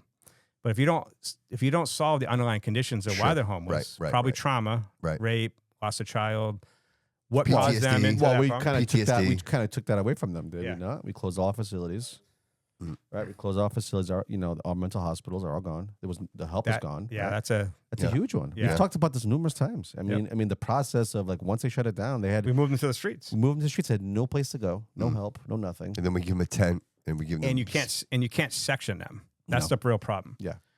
I did a story in New Bedford where a lady. Can you explain the section, by the way? Yes, I think it's like section 35. They always say section. So you can go to, say your daughter is cutting herself, committing suicide. You can take in front of a judge and say she's a harm to herself or the public, and a judge will make a determination. That has become so freedom of speech, kind of like we allow people to panhandle as freedom of speech, that it's literally freedom to hurt yourself in many ways. It's so hard to section someone, right? So you could have someone who, I did a story in New Bedford, and the lady overdosed like 2 or 3 times in a 24-hour period. I think it was 3. They came. It costs like $30 grand. Narcan. They bring her to the hospital, let her go. She goes back out, overdoses again, does it over and over. Not sectioned, right? And you can go to the court, and Fall River has the little section. You can go in and listen to these poor parents trying to section their kids, and the judge is like, nope. Wow. And we don't have the resources for it. So the law exists, but they don't enforce it. Is that what you're saying? The laws become very strict. Yeah. And then the judges don't seem to really want to Do get it. in trouble with Because it's your right. It's your right to feel that way. It's your right, and we make it where in Boston, even though it's not legal, they have the shot clinics where you can actually go get your free needles. Yes. And they'll even get you over They shit in Providence. Yeah. I used to work on Westminster Street, and on that street there was a lot of poverty there, tons. I mean, they're everywhere because Kennedy Plaza is right on the other side of the building. Yep. And when I started working in that area, there was always a cop, 2 or 3 cops walking beat, right, always in that area, and enforcing these guys to beat it, right? I think it was I forgot the mayor's name, the Spanish guy, Larzo. Yeah, I don't know. Was the mayor at the time of Providence, and it became a big deal. Because these guys, these homeless people, and a lot more drug addicts, were harassing everybody on the street to the point where they got physical, right? And these cops had to go chase them down, right? Arrest a couple of them. Even with their presence there, they were still there making a ruckus. And then one day, the mayor said, and he all he did was just pull his cops from that area and said, it's not okay anymore. We have to let these people panhandle, like it's their right to. Will Flanagan got stabbed by a guy with 15 arrests, right? There you go. And the number skyrocket. You want to see the aggression? Yep. The women, you never saw women walk alone on that street. They just wouldn't. Whereas before, when I first started working there, they were. Now, our numbers dipped. Our store was doing terrible because nobody wanted to come in that one section because they knew what was going to happen. They're going to get harassed. The guy asked you for $5, $20. 3 minutes later, he's coming up to you telling the same story. Yep. Either he forgot or he didn't give a fuck. Right. He's going to tell you the story to get what he wants. And that happened every day, all day long, noon, evening, night. In the middle of the night, it happened. They were sleeping in your back. They were by our cars. One time, I was parked in a parking spot, and the guy was legit almost under my car, sleeping. I got in, and me starting the car is what startled him, but he was half under my car. Jeez. Yeah, because they allowed it to happen. My mom gave change to one, and he threw it back at her. Yeah. She had change, and she gave him the change, and he looked at it, and he threw it at her. How about the guy that was the study, not the study, but it was actually an actual homeless man who pretends to be crippled. Have you seen that story? It made like national news a while back. He pretends to be crippled, does the whole walk, puts a sweater over him, wheelchair, whatever it is, a wheelchair, and he does it so well. And then he was recorded, after a day's work, he took off. Yeah. And then all of a sudden he gets up out of his wheelchair, he folds it, puts it in his car, and then he takes off. And he was he was interviewed. Yep. And he says he makes about $1,000 a day. New Bedford had a woman who was pregnant for 3 years. So she was almost pregnant for like 3 years. Wow. Can you the stories? Why would they work? Why would they? They can $20 get a fix, $100 get a fix. That $20 a day. So not to sound doom and Get it gloom, fixed. right? Because everything, obviously, all these points are valid. Everything we're it's all talking doom and about, gloom. it's like opening the curtain and just getting a peek of what's on the other side of that. So it's always easy to offer this information, but on the other side of this, if I'm a citizen and I'm looking at you guys, I'm saying to myself, all right, well, what can I do? Like, what can I do for change? How do I make this better? Like, what's step one? What's step one that we can start heading in the right direction? Because clearly we're not, right? So you want step one? Is what you're saying? Step one, in my opinion. I have an idea. I do, but let's. No. Because You want a minute? No, Go ahead, no, Mike. I need Go a ahead. minute. I need a minute. Yeah. Well, I I'd do. say I number do. one is run for office if you can. If you can't, then at least vote. And when you only have 10 to 15% turnout, Yes. you're allowing the people to run the country that aren't getting the majority of the vote, right? That's it right or your there. town. or city. And Yeah. so you think voting works that it's that strong, where voting can change the narrative. Voting can change all of this. That was Well, voting would. that was my I mean, if you can get people in there who will fund, mental health, will strengthen But what if Section they fall into the 838 trap? laws. What if they fall into the trap like all the other They ones? could, right? they could. Yeah. But the problem is Most likely they will. the good people are not standing up and running for office, bro. but the guys in there for 30 years haven't changed it. So Right. it's never going to change unless you get someone who at least can change it. And then you hold those Or maybe guys that's just accountable. a Ed human element. Markey's dude. Maybe Ed it's Markey. the- How long has he been there?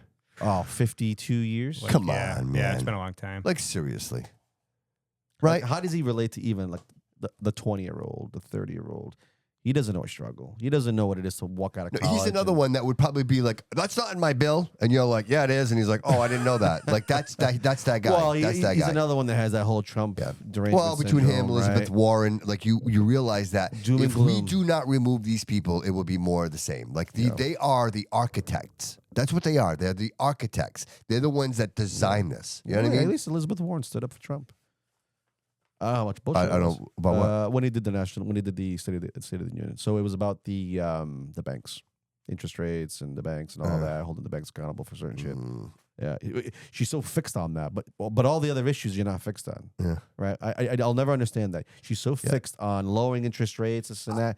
But I what would about give her credit if Trump didn't call them all out at that State of the Oh, Union. she was the only one that stood up. The State of the Union was if you stand for the people and not the immigrants, stand up right now. That was Dude, none of them stood up, bro. None of them stood up. None of them stood up. Well, there was that They one sat lady, there. but they would have put the camera. They would have put the camera on her. Yeah, yeah. They Okay. refused to put the camera on that woman. Mhm. Let me give another one too, which I think we had learned this a bit in the blizzard, and the good message out there was like, hey, check in on your neighbor. Yes. I think like neighborhoods used to be very tight knit at one point in America, where let's say like a little kid stole from a convenience store. Mm-hmm. The convenience store clerk could grab the kid by the ear, take him home. Everyone knew each other. Everyone took care of each other. Yes. Takes a village to raise a child. Yes. Now I feel like when's the last time you talked to your neighbor that you didn't know? Right. Like went across the street, Right. knocked, just said, hey, Yeah, see, luckily for me, I know my neighbors. Yeah. I grew up in a different time. because we're all going through the same shit. Sure. Right? Right. But we're all kind of isolated on a phone. Yes. We need more human connection. More Yes. like, I think it's Yeah. like the I completely the agree. town hall where we can all meet once a week and have conversations and do, Yeah. yeah. Yeah. Well, I maybe agree. that was part of the plan. Yeah. You know, But even that, like to your point, Mike, we go to the city council meeting. I go, you Yeah. go. There's Yeah. nobody there. No Dude, one's there. nobody shows up. They're watching at home maybe, but Yeah. you can't really voice your opinion at Right. home, right? Just show up. It's one of those things that I think you should show up. You know what I mean? Like it's fine. I get it if you have to, but if you can, why not take a ride down there and sit down for a couple of hours? It's well, once a month. I think it was Chris that made a good point. Chris Peckham. He mentioned that the city, because we talked about like when we were growing up, we had pride in our city, right? You clean up the sidewalk, you know, the weeds and whatever. Yeah, you know, the Peter Griffins of the world. You know what I mean? And the reason why that doesn't exist anymore is because the people who were here and took care of all of that are gone, right? They've been replaced, and with people who never grew up in the city. These are people who live, like you said, coming from Boston, Roxbury, whatever. And for them here, that sense of pride in neighborhood and knowing your neighbor is completely gone. Right. The only time you know your neighbor is if you live in a cul-de-sac somewhere in Swansea, Somerset, and that's the people you know because there's a sense of pride that you just know who's in your neighborhood. Right. Yeah. Here, Yeah, you don't. If someone, so many people don't even know. go back like 30, 40 years ago, if someone was breaking into a house across the street, you'd call the cops or you'd go get a few boys over and run over and meet the guy, Absolutely. right? Absolutely. Now it's, I'm not snitching I ain't snitching. Yeah. because you don't know the neighbor. You have no connection to that person. I don't know you. I don't know And now you. you're Yeah, in, they're looking you're in a out bunch for of each other. you're a bunch of silos, right? Yes. You're in your own house. You're on your phone. Yep. There's not a really, and that might be, hey, more community events. We can get it. Like the police used to have those nights where you come out, they had the K9 in one corner, and you talk to the cops, and people got together. we don't have the events besides the Portuguese events in the summertime, but there's nothing like year round. Right. The Forever Celebrates America doesn't happen. The parades, like all of that stuff, we've gotten away from it. Yeah. You know what I mean? Well, yeah, the Forever Celebrates. It was a great time. I mean, I know there's some shit that happened and all that. But the community connection is just not there anymore. That's exactly what it is. all There's gone. no connection. We're not joining. We're not meeting. We're So not. mental health is an issue, Yep. and then funding gets cut, and really we can all take care of each other. You know, that's just why I used to, back in the day, that's why they used to have the Harvest Festival. Remember the Harvest Festivals? They used to do a harvest festival. That's because all the farmers would pick up what they grown, and they'd all meet in town together, and they'd all mingle and conversate. Well, and, do they still have the farmers market in Canadian Park? yes, they used do. to have it. They They do still that. do Yeah, that. it's every now and again. But you know what the funny thing is? I walk there. I walk and I run the park. Yeah. If you go on a Saturday, one side they're giving away food to the homeless, and then on the That's other side, St. people are Anne's- showing up St. to buy Anne's. fresh vegetables. Anne's, It's yeah. like it's the most odd thing to see. You know what I mean? People paying for fresh vegetables, and other people are getting food because they can't. You know what I mean? Like it's such a weird dynamic to see that. You know? Well, listen. It's always existed. It's always been that way. Yeah. I mean, nothing's changed. You know, Yeah. you can go back as far as you want to go. Pick a kingdom. Pick a time. Yeah. This type of system has always existed. It's just Yes, and I'd say yes and no. Like I say no because there was not the social services you have today. correct. Like everyone says, what would Jesus do? And if you actually follow Jesus, Yeah. he told his disciples, go out Yep. and live off the people's kindness. He didn't say go live off the Roman government. Right. True. He said go out and live off the hospitality of others. Yep. And that's what really charity is, how we fix problems, not government. Government will just take the money, spend it. And I think funnel that's it out. you're right. Yeah. You're right. We put way too much stock in our government as they're the alpha. Nobody, dude, They- nobody they're- wants to they're think for the- themselves. That's what it No, comes. It's no. laziness. It's laziness. It's I'll let somebody takes else work. It deal takes with work. it. Yeah, I'll let somebody else worry about it. I'll let Yeah. somebody else do it. You know what I mean? Yeah. Nobody wants to take the initiative to be responsible for their own. But That's just the take, problem. just take this. I looked this up. In America first became, and you go to 1776, we had a few revolts. We had we revolted for the tea tax and the Yep, the Stamp Act, Boston right? Tea Party. Yep. If you study George Washington, we actually had a whiskey revolt. He had to send the troops in and put it down because he put a tax on the whiskey, and everyone went crazy, right? So we were fighting on basically like a 1 or 2% tax. Now we pay 40, Yeah. 50% tax, Yeah. while Yeah. 40% of the country pays no federal income tax. So you're working your butt off, Mhm. and almost half the country is not, and they're benefiting from that. And then you tell people in another country, let's say you're in Guatemala, you can earn 10 times your income by coming off getting on the government assistance. So they're going to come here. I don't blame. absolutely. I would do it. Of course, that's I what the was- Somalians did, Everyone do it. Why would you not do it? right? Yeah. So I don't blame anyone for No, taking right, advantage of it. right, I blame the right. people that allow them to do it. Right. Right. So you right. set up this incentive net, and everyone's like, you got to be more compassionate. It's like, well, there's like 1 billion people on Earth living on $1 a day. Can we just take the whole billion and putting them to America? No, you gotta and you gotta know. Absolutely, right. And most of those governments don't have good records, so you don't know. Like when someone comes to Somalia, you don't know what their record Right, was, or El exactly, Salvador, or exactly. whatever. You don't know. Well, Yeah. the thing Well, they're is, masterminds is what they are. Really. well, yeah. I mean, listen, when you're that poor, I mean, you're prone, Dude, they you're fi- prone to do some When you- stupid shit. Yes, so- but you say stupid shit. But how do they figure that out? Dude, I'm 51 years old. Yeah. I never figured out how to steal money from They're the trained. government. They're taught. The NGOs teach them. There it is, right there. Yeah. They're not 'Cause they learning make that. money. Yeah, they're not learning that. You have to understand, like, why do you can see it in videos on online all the time where people go to the homeless area and get them to sign up for Medicaid. Get them, Yes, they 'cause pay. they make people, money yes, every yes. time they sign a new person up for these kind of things. And then Yes. the big secret, and I put another article on New Bedford Guide and Fall Reporter. So for Massachusetts, anyone under 22, regardless of immigration status, gets free healthcare. Okay, so you can, if you're a 19-year-old person from El Salvador, no questions asked, you get free healthcare. Everyone else gets free healthcare in the emergency system. So they've turned the emergency system into primary care, because if you're over 22 or you're here illegally, if you go through emergency room, it's paid for by Mass Health or the program they have. But if you go to a regular doctor, you can't get it. So what are they doing? They're turning, in California, Massachusetts, they turn them into the primary care in the emergency rooms. So you go through the emergency room, so it's covered, and then you break your leg and go there, you wait 7 hours. So that's the problem that we have. And I always ask people like, oh, we're founded on immigration, all that. I agree with all that. But if you go to like England, do you get your passport done? Do you get a visa? Or you just go there and go, no human is illegal, and walk Fine. into England. Let me ask you this question, Mike. Why would they do that? Why would they do that? Why would they give someone like I'm a citizen, right? You would think that I have a right. I'm an American. I should be getting. Why do you think they do that? Do what? Because they already have their votes. Give away these benefits. Like, promote this. Well, so your electoral college is how we still vote for president. Yes. And the electoral college is based on the population, regardless of status. So if you're in Massachusetts, who's losing, stop punching everything. So if you're in Massachusetts, they've been losing population, but you got to replace it, right? So you're losing taxpayers. You're bringing in. So you got to make sure to control your congressional seats, right? So next. It's the long move. I hate hearing this stuff. They're man. planning I do. 3-4 years from now. It's so true, man. You're right on board. That's exactly what it is. They control the vote. They control the vote. It doesn't hurt Nancy Pelosi to overwhelm a city. She's rich in her gated community until her husband gets clubbed by. Right. But you're in his underwear.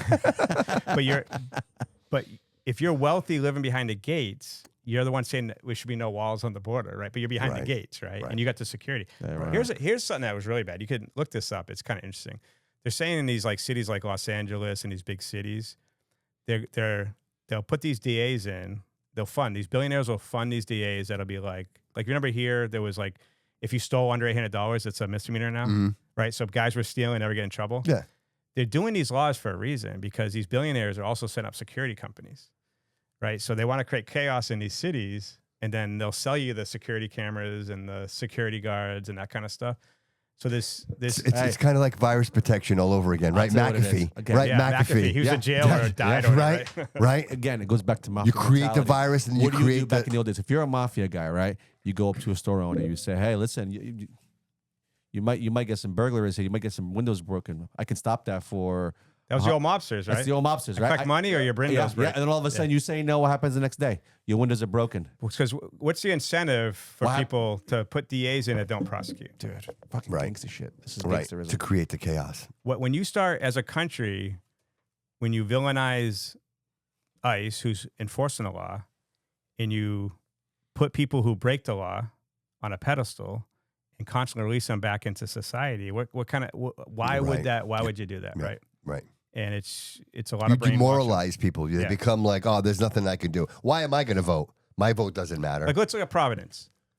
So you got the big scandal this week, or big thing in Providence is the Ukrainian girl, Maria, is being painted. That's and the national governor, news, by the way. What's that? That's national news. Yeah. So you got the mayor of Providence and a bunch of people saying, we don't want controversy in our city. So I just go look. There was 4 murals, George Ford murals put up. And the city of Providence actually funded a BLM mural through their arts portion. Of course. So they don't want controversial figures like a woman who just sat in a train and gets stabbed. But you can put George Floyd murals and you can fund BLM murals. That's not controversial. Right. And that's the hypocrisy that drives me crazy. And it's right here down the street. Providence is 20 minutes from here, right? So it's like. And that's being funded by Elon Musk. Elon Musk paid for that. Oh, did he? Yeah, he's funding all the murals. If you do a mural, he'll fund it. It was on Twitter today. That's what she was stabbed by a guy who had like 20 violent arrests. Yes, and put back on the street. So again, it was we're back very similar as Flanagan. Look, it was like a Flanagan situation. Same type of that whole setup. Flanagan situation could have been so much worse. That's what I'm saying. Flanagan was lucky. He was lucky. Absolutely. One that that St. Luke's had a level 1 trauma unit because we should have one here in Fall River. Yes. If we didn't have St. Luke's, he'd be screwed. Yeah, he'd be dead. Yeah, he wouldn't have made it. Yeah, you know what I mean, he'd be dead. And really.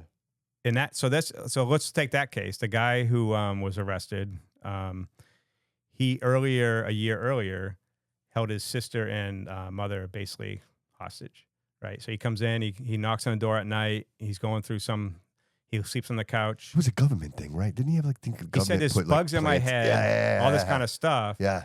And then he basically told them they're not leaving. So the mother gets the daughter out of the house, and they both finally get out of the house and call the police. He was serving I forget it was 20 months, and then the judge released him early, and then 45 days later, he's stabbing Will Flanagan.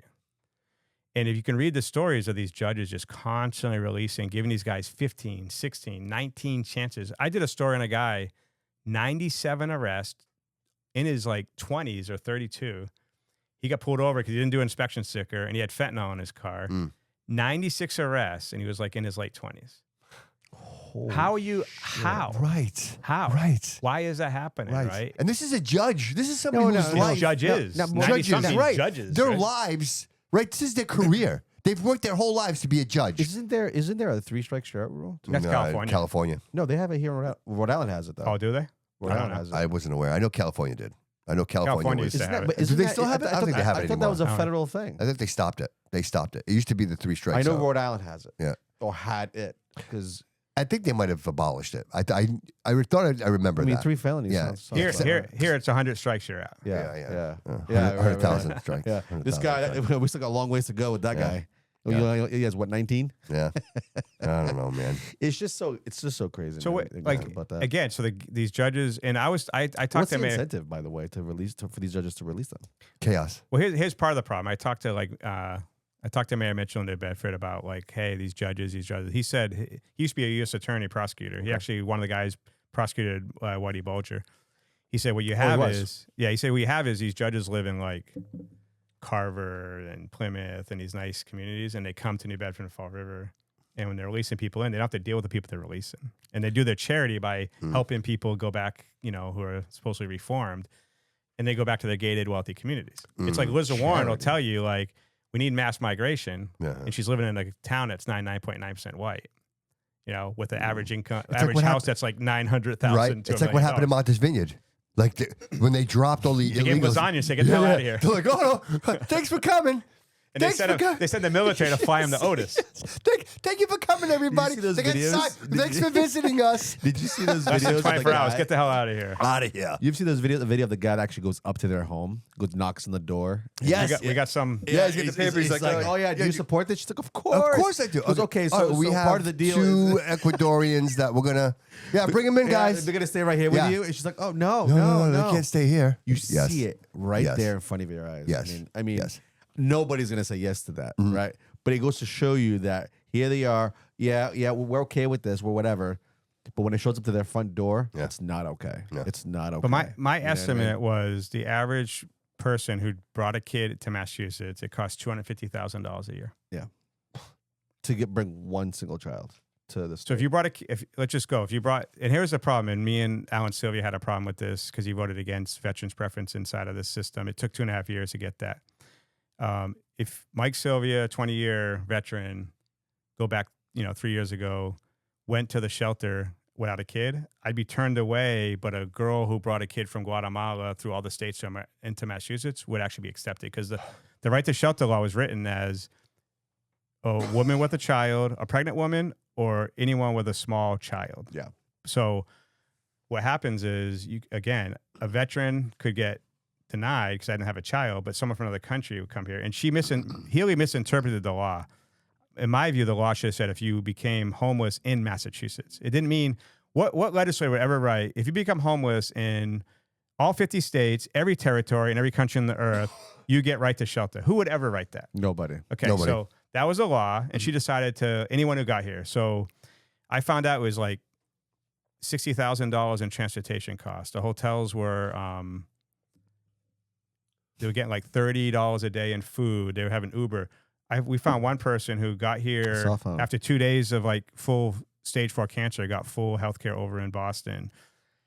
It turned out where you go from hotels, transportation, school system, mass health. It was like $250,000 a piece per person that was in the system. That's why it was $1 billion a year for the migrant crisis in Massachusetts. That's and then, wild. of course, she cleared them all out the year before election year. So last year, it got all cleared out into the home-based program. Yeah. And now there's no migrants in shelters because it's election year.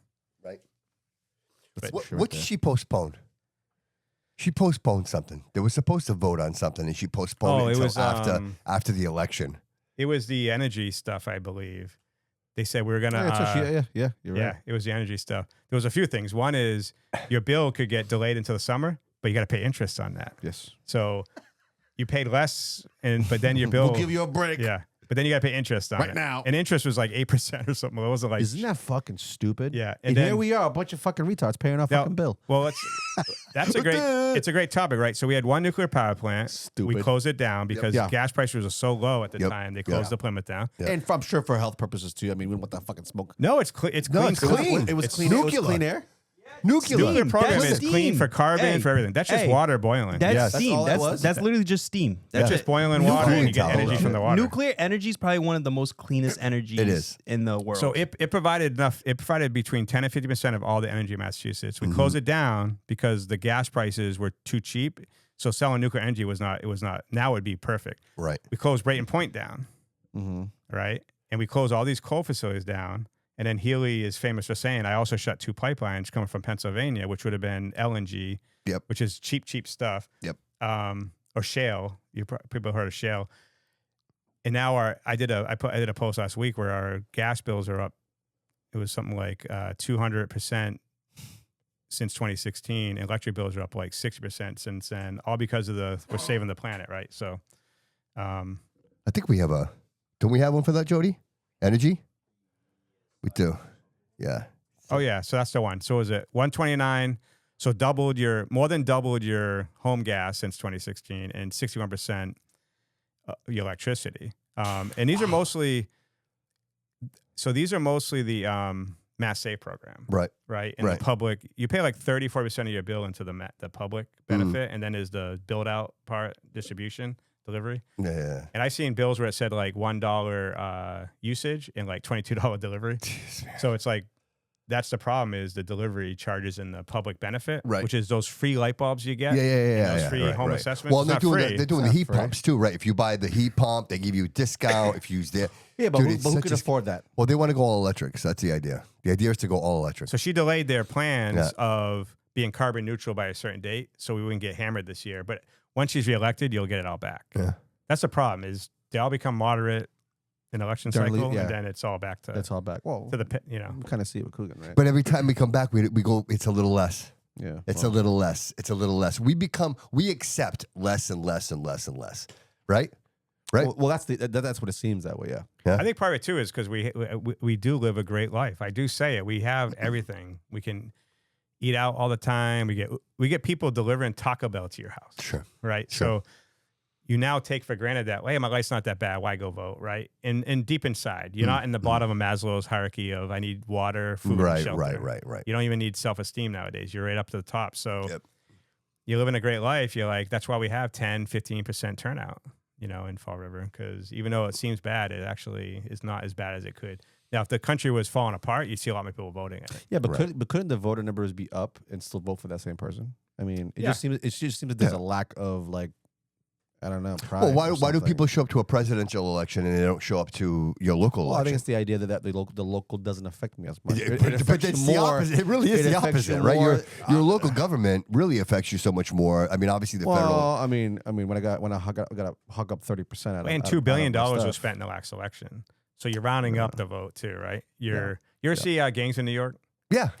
when they're all getting the tweed is getting them all in there, and he's like, get in. He's like, I already voted. He's like, shave him and get in there again. Yeah, yes. There was no IDs back then for sure, right? So it's like, they always say that's a it's good not point. about the vote. It's about who counts the vote. and that's why they're giving the bread off the boats Yes. from England. Yes. They're like buying the vote. Yeah, so they're buying the politicians vote. are. Well, that's you know. again, it's always existed, right? Yeah. I mean, Yeah. I But mean, that's then, that was and probably, that now. was probably, I wouldn't say more corrupt time, but there was a lot of corruption during that time. I Yeah. mean, Oh, yeah. Yeah, you We've couldn't always track had it. corruption. Yeah, you couldn't definitely. track it. Now we get to Yeah. at least see it and report on it more. Yeah, right. But we have less media, Mm-hmm. local media. Think of the media. There used to be media inside City Hall all day long. Yeah. There used to be like when Herald News was really big and Yeah. WSAR was really big. They're Wasn't like it- 10% what they used to be. Wasn't it FR Media that was always in there? It was definitely the Herald. I know like a lot of people. I would remember. be- I grew up with the Herald. they were Well, it was always always in the there, Herald, yeah. right? Yeah. And it just with the media, with social media, Mhm. the money, advertising money fell off, and then they started cutting. So the staff is a fraction of what it used to be. Yeah. So you don't have the media coverage on all this stuff. Now it's all, You don't think some of that was because of just the reporting? I mean, because I got to be honest with you, like I remember the Herald News just falling off the cliff. Like their reporting became so lopsided, one-sided. None of the stories made any sense. It was the problem with the Herald is they put up a paywall, Mm. and everything's free out there. So why would you pay? So that's Yeah, their right. the Unless business you put model in doesn't Boston work Globe. anymore. Yeah. And then we don't have to talk WSAR, but it's No, radio but is dude, just, everybody wants but to. I'm just saying radio has obviously Sure, fallen sure. off, right? Right, No one's listening to AM FM really like it used to. Mhm. It was big in the 80s when you didn't have downloads from music. Now no one's going to listen to someone telling you what they want you to listen to Right. from music, right? Right. And then if you turn it on and it's paid programming and all that kind of stuff, people don't go to it naturally every day. Instead, your social media feed is what people want. So, I mean, not to bring it up, but like, so something like WSAR, you were looking to invest in something like that. So what was attractive to you about that? Not to talk about the diesels, but like you're buying a radio station, you're saying that it's probably not a good idea. What was attractive about that to you? I thought I could get it to, the problem with WSAR, I never had a really social media presence. And I thought if you match a social media presence with radio, we can make it work. So that's what I was always looking at. But then there's a point where I just, walked away. It just wasn't financially valuable. It wasn't what I thought I could turn it to what I needed to be. So, that's. I mean, that's a great idea. Like when you think about what you do, like with the Fall River Report, and then you encompass, like having something like this, like literally a panel of conversation to discuss that. To me, I was on board, bro. I was like, this is a brilliant idea, and you can make this work.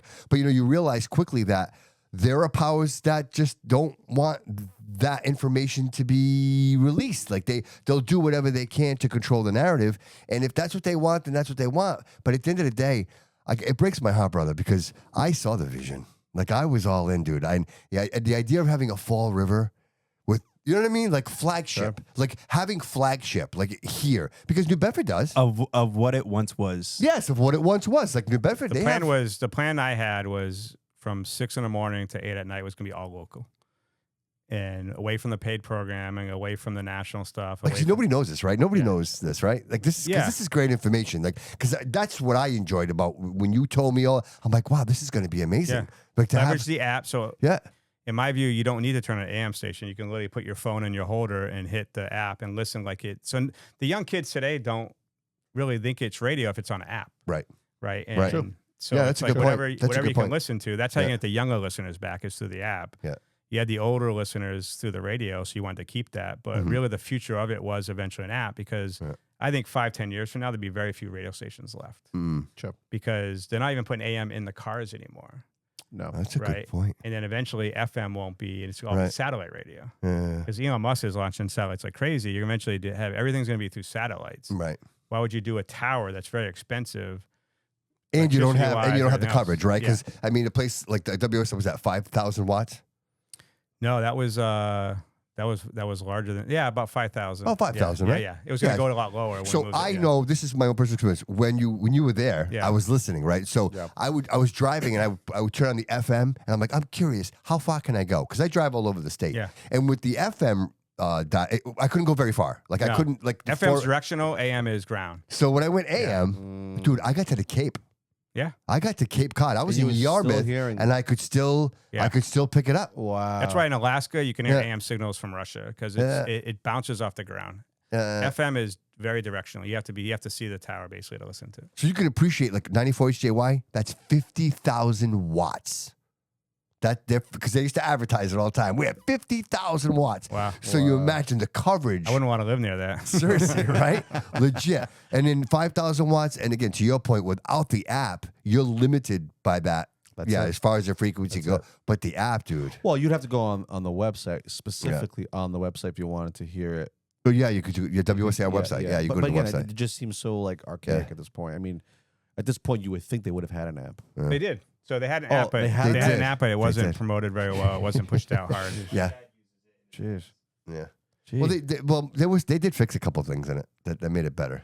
Yeah, we were working towards it. Yeah, it just didn't work out. Yeah, for sure. Yeah, but that was it. Like that was kind of like that little, little blip that hope that maybe that you could bring some of that. You know what the word is? Nostalgia. Well, I was almost nostalgic with it because it's always been a part of the city, right? Or a balance. And you were going to bring it to Fall River. But here, yes, we're going to bring the station to Fall River. And the other problem was I thought the reason I really gave it a big shot was one, I think I could turn it around. It was a good challenge.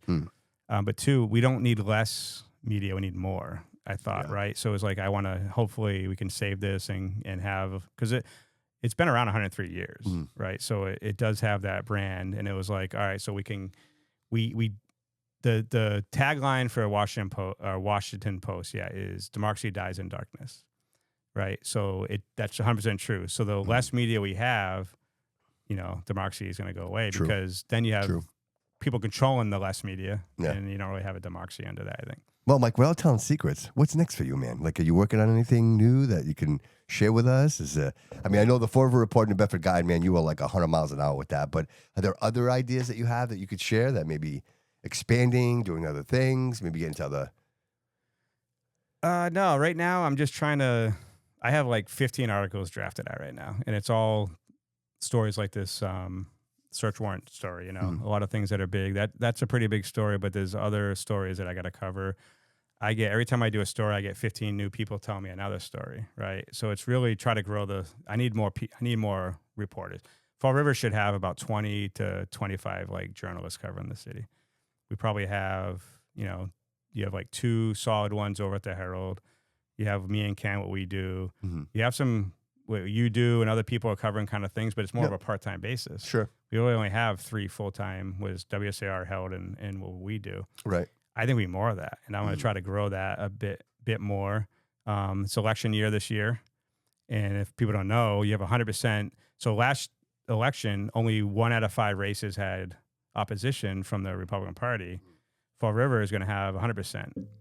Yeah. So every state rep has a race here.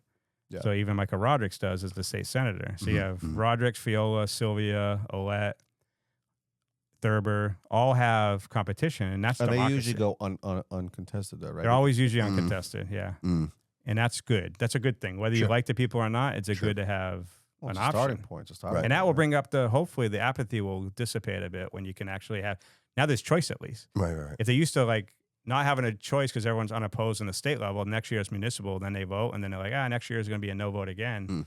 Now you have it. But you would think that that's an impossibility, right? You would think that the amount of people that live in the state, that it would be impossible for you to run for office and someone wasn't going to run against you. Like, to me, it almost seems like it's an impossibility.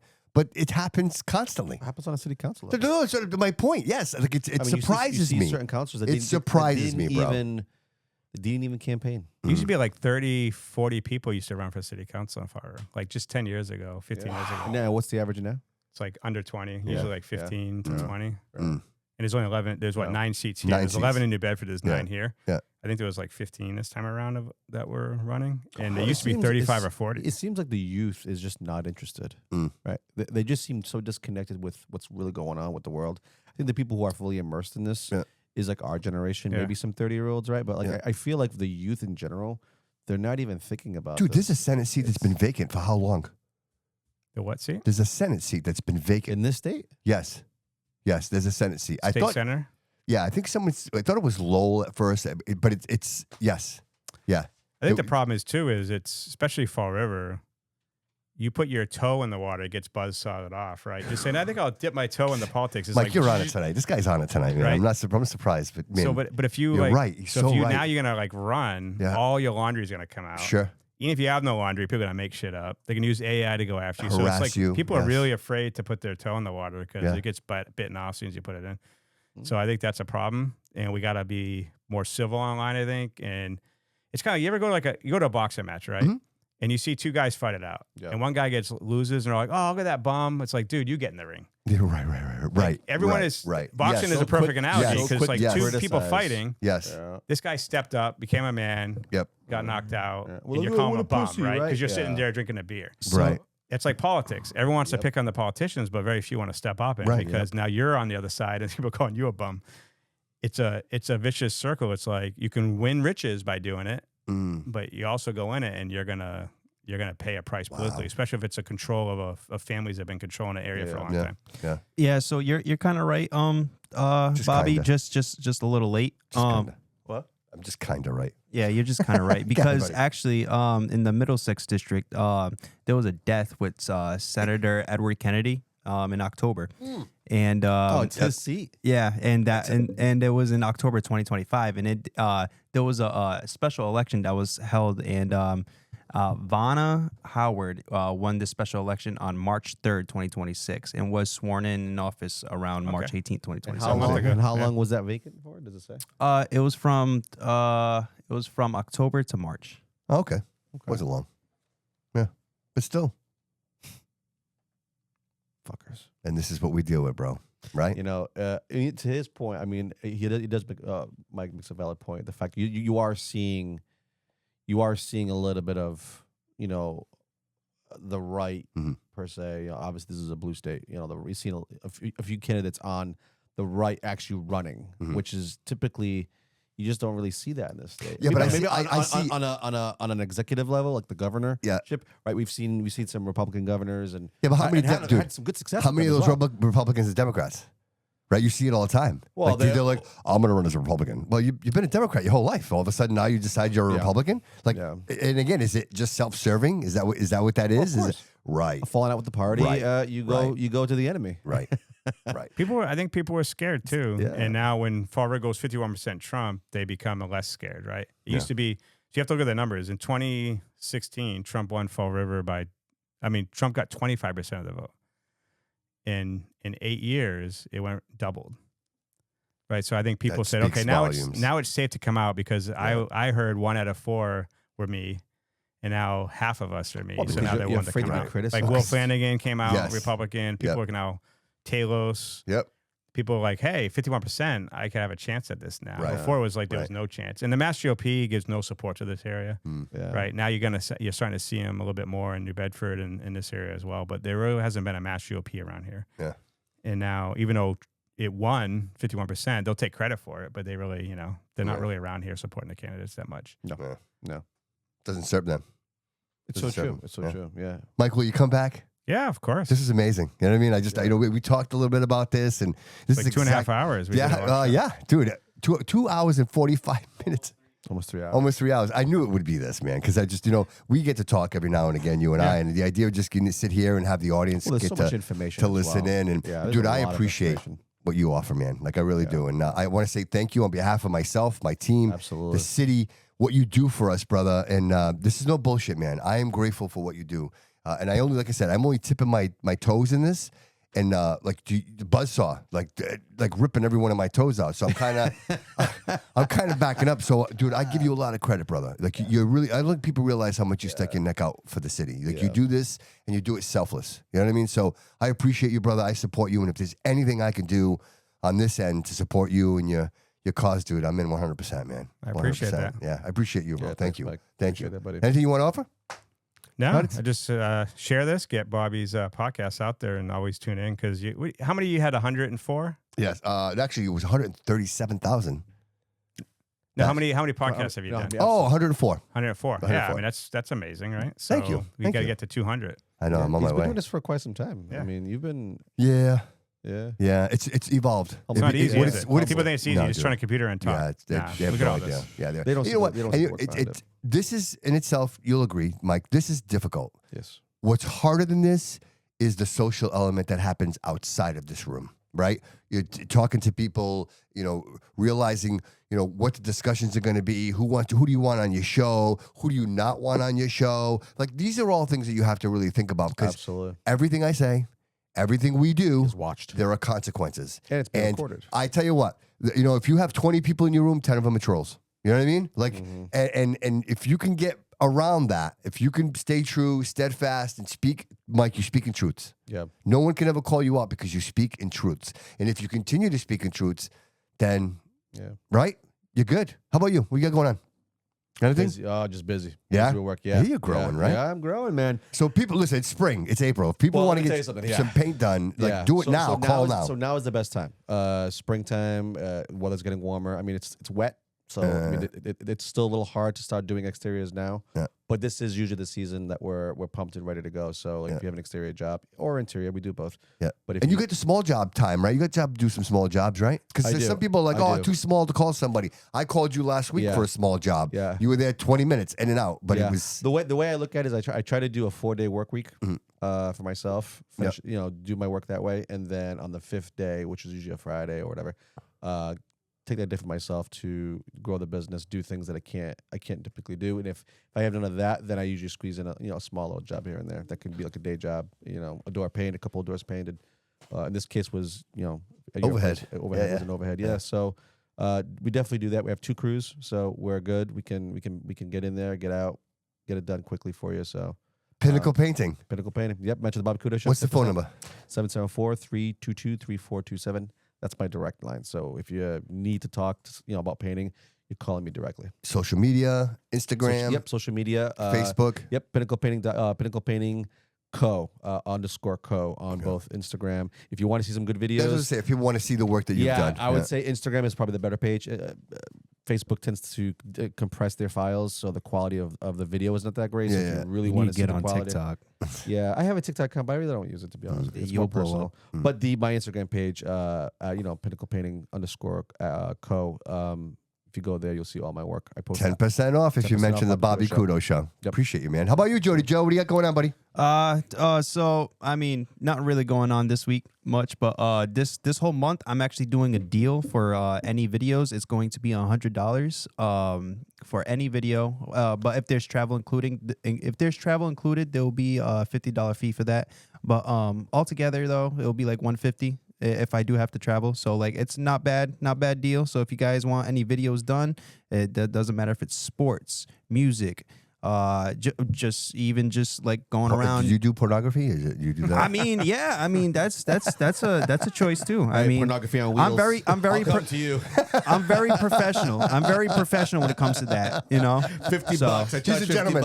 He's a gentleman. Yeah, but honestly, I have that going on this month, and then next month I will be going to L.A., Los Angeles for the first time. So that's going to be fun. But Excellent, brother. I love to hear you growth, Watch out man. for the cucarachas, man. And They're then big real over quick, there. shout out your boy Loco. You guys were in the No Kings rally. You guys went out there, right? When is that video getting released? Oh, that video's already out. Is it out? I went to go click on it and it said it was yeah, it dropped last night at 7 p.m. Okay, On your check that page, out. on your Those page, are funny. Jody, or It's Your boy I'm Loco gonna ask TV. I'm gonna ask your boy Loco to collab with me. So like if anybody does look on my see page, it. it'll be Yeah, there. you can go okay. check it out. Dude, it's hilarious. Hilarious. Yeah, It's actually the first one was good at it. They're good at it. You think the first one was awesome? Yeah. Even Wait better. till you watch this one. Yeah, they're Oh good at my it. fucking god, bro! Wait, oh my There you god! go. There you go. Perfect. Yeah, he's a big advocate for the big booty Latinas, right? Oh yeah. The big, They need love. gotta They keep need the big love. booty They need Latinas. love. He got people honking to, like, I think it was a cop who said, "Come on, give me a honk for them," and they did. Oh yeah. My favorite one was when he got Boomer. He's like, Boomer, big booty Latina. He's like, yeah, we can keep him. Yeah, he's awesome. Great stuff. yeah. Everybody, make sure you go over to like, follow, and subscribe. Troy City Mortgages, Dave Pereira, 508-207-5864 for all your mortgage needs. David at TroyCityMortgage.com. And again, the Fall River Reporter, New Bedford Guide. Go show Mike some love. Pinnacle Painting, Jody Joe, the Bobby Couto Show. Thank you so much for being here. We appreciate you. Remember, and always remember, that all roads lead here.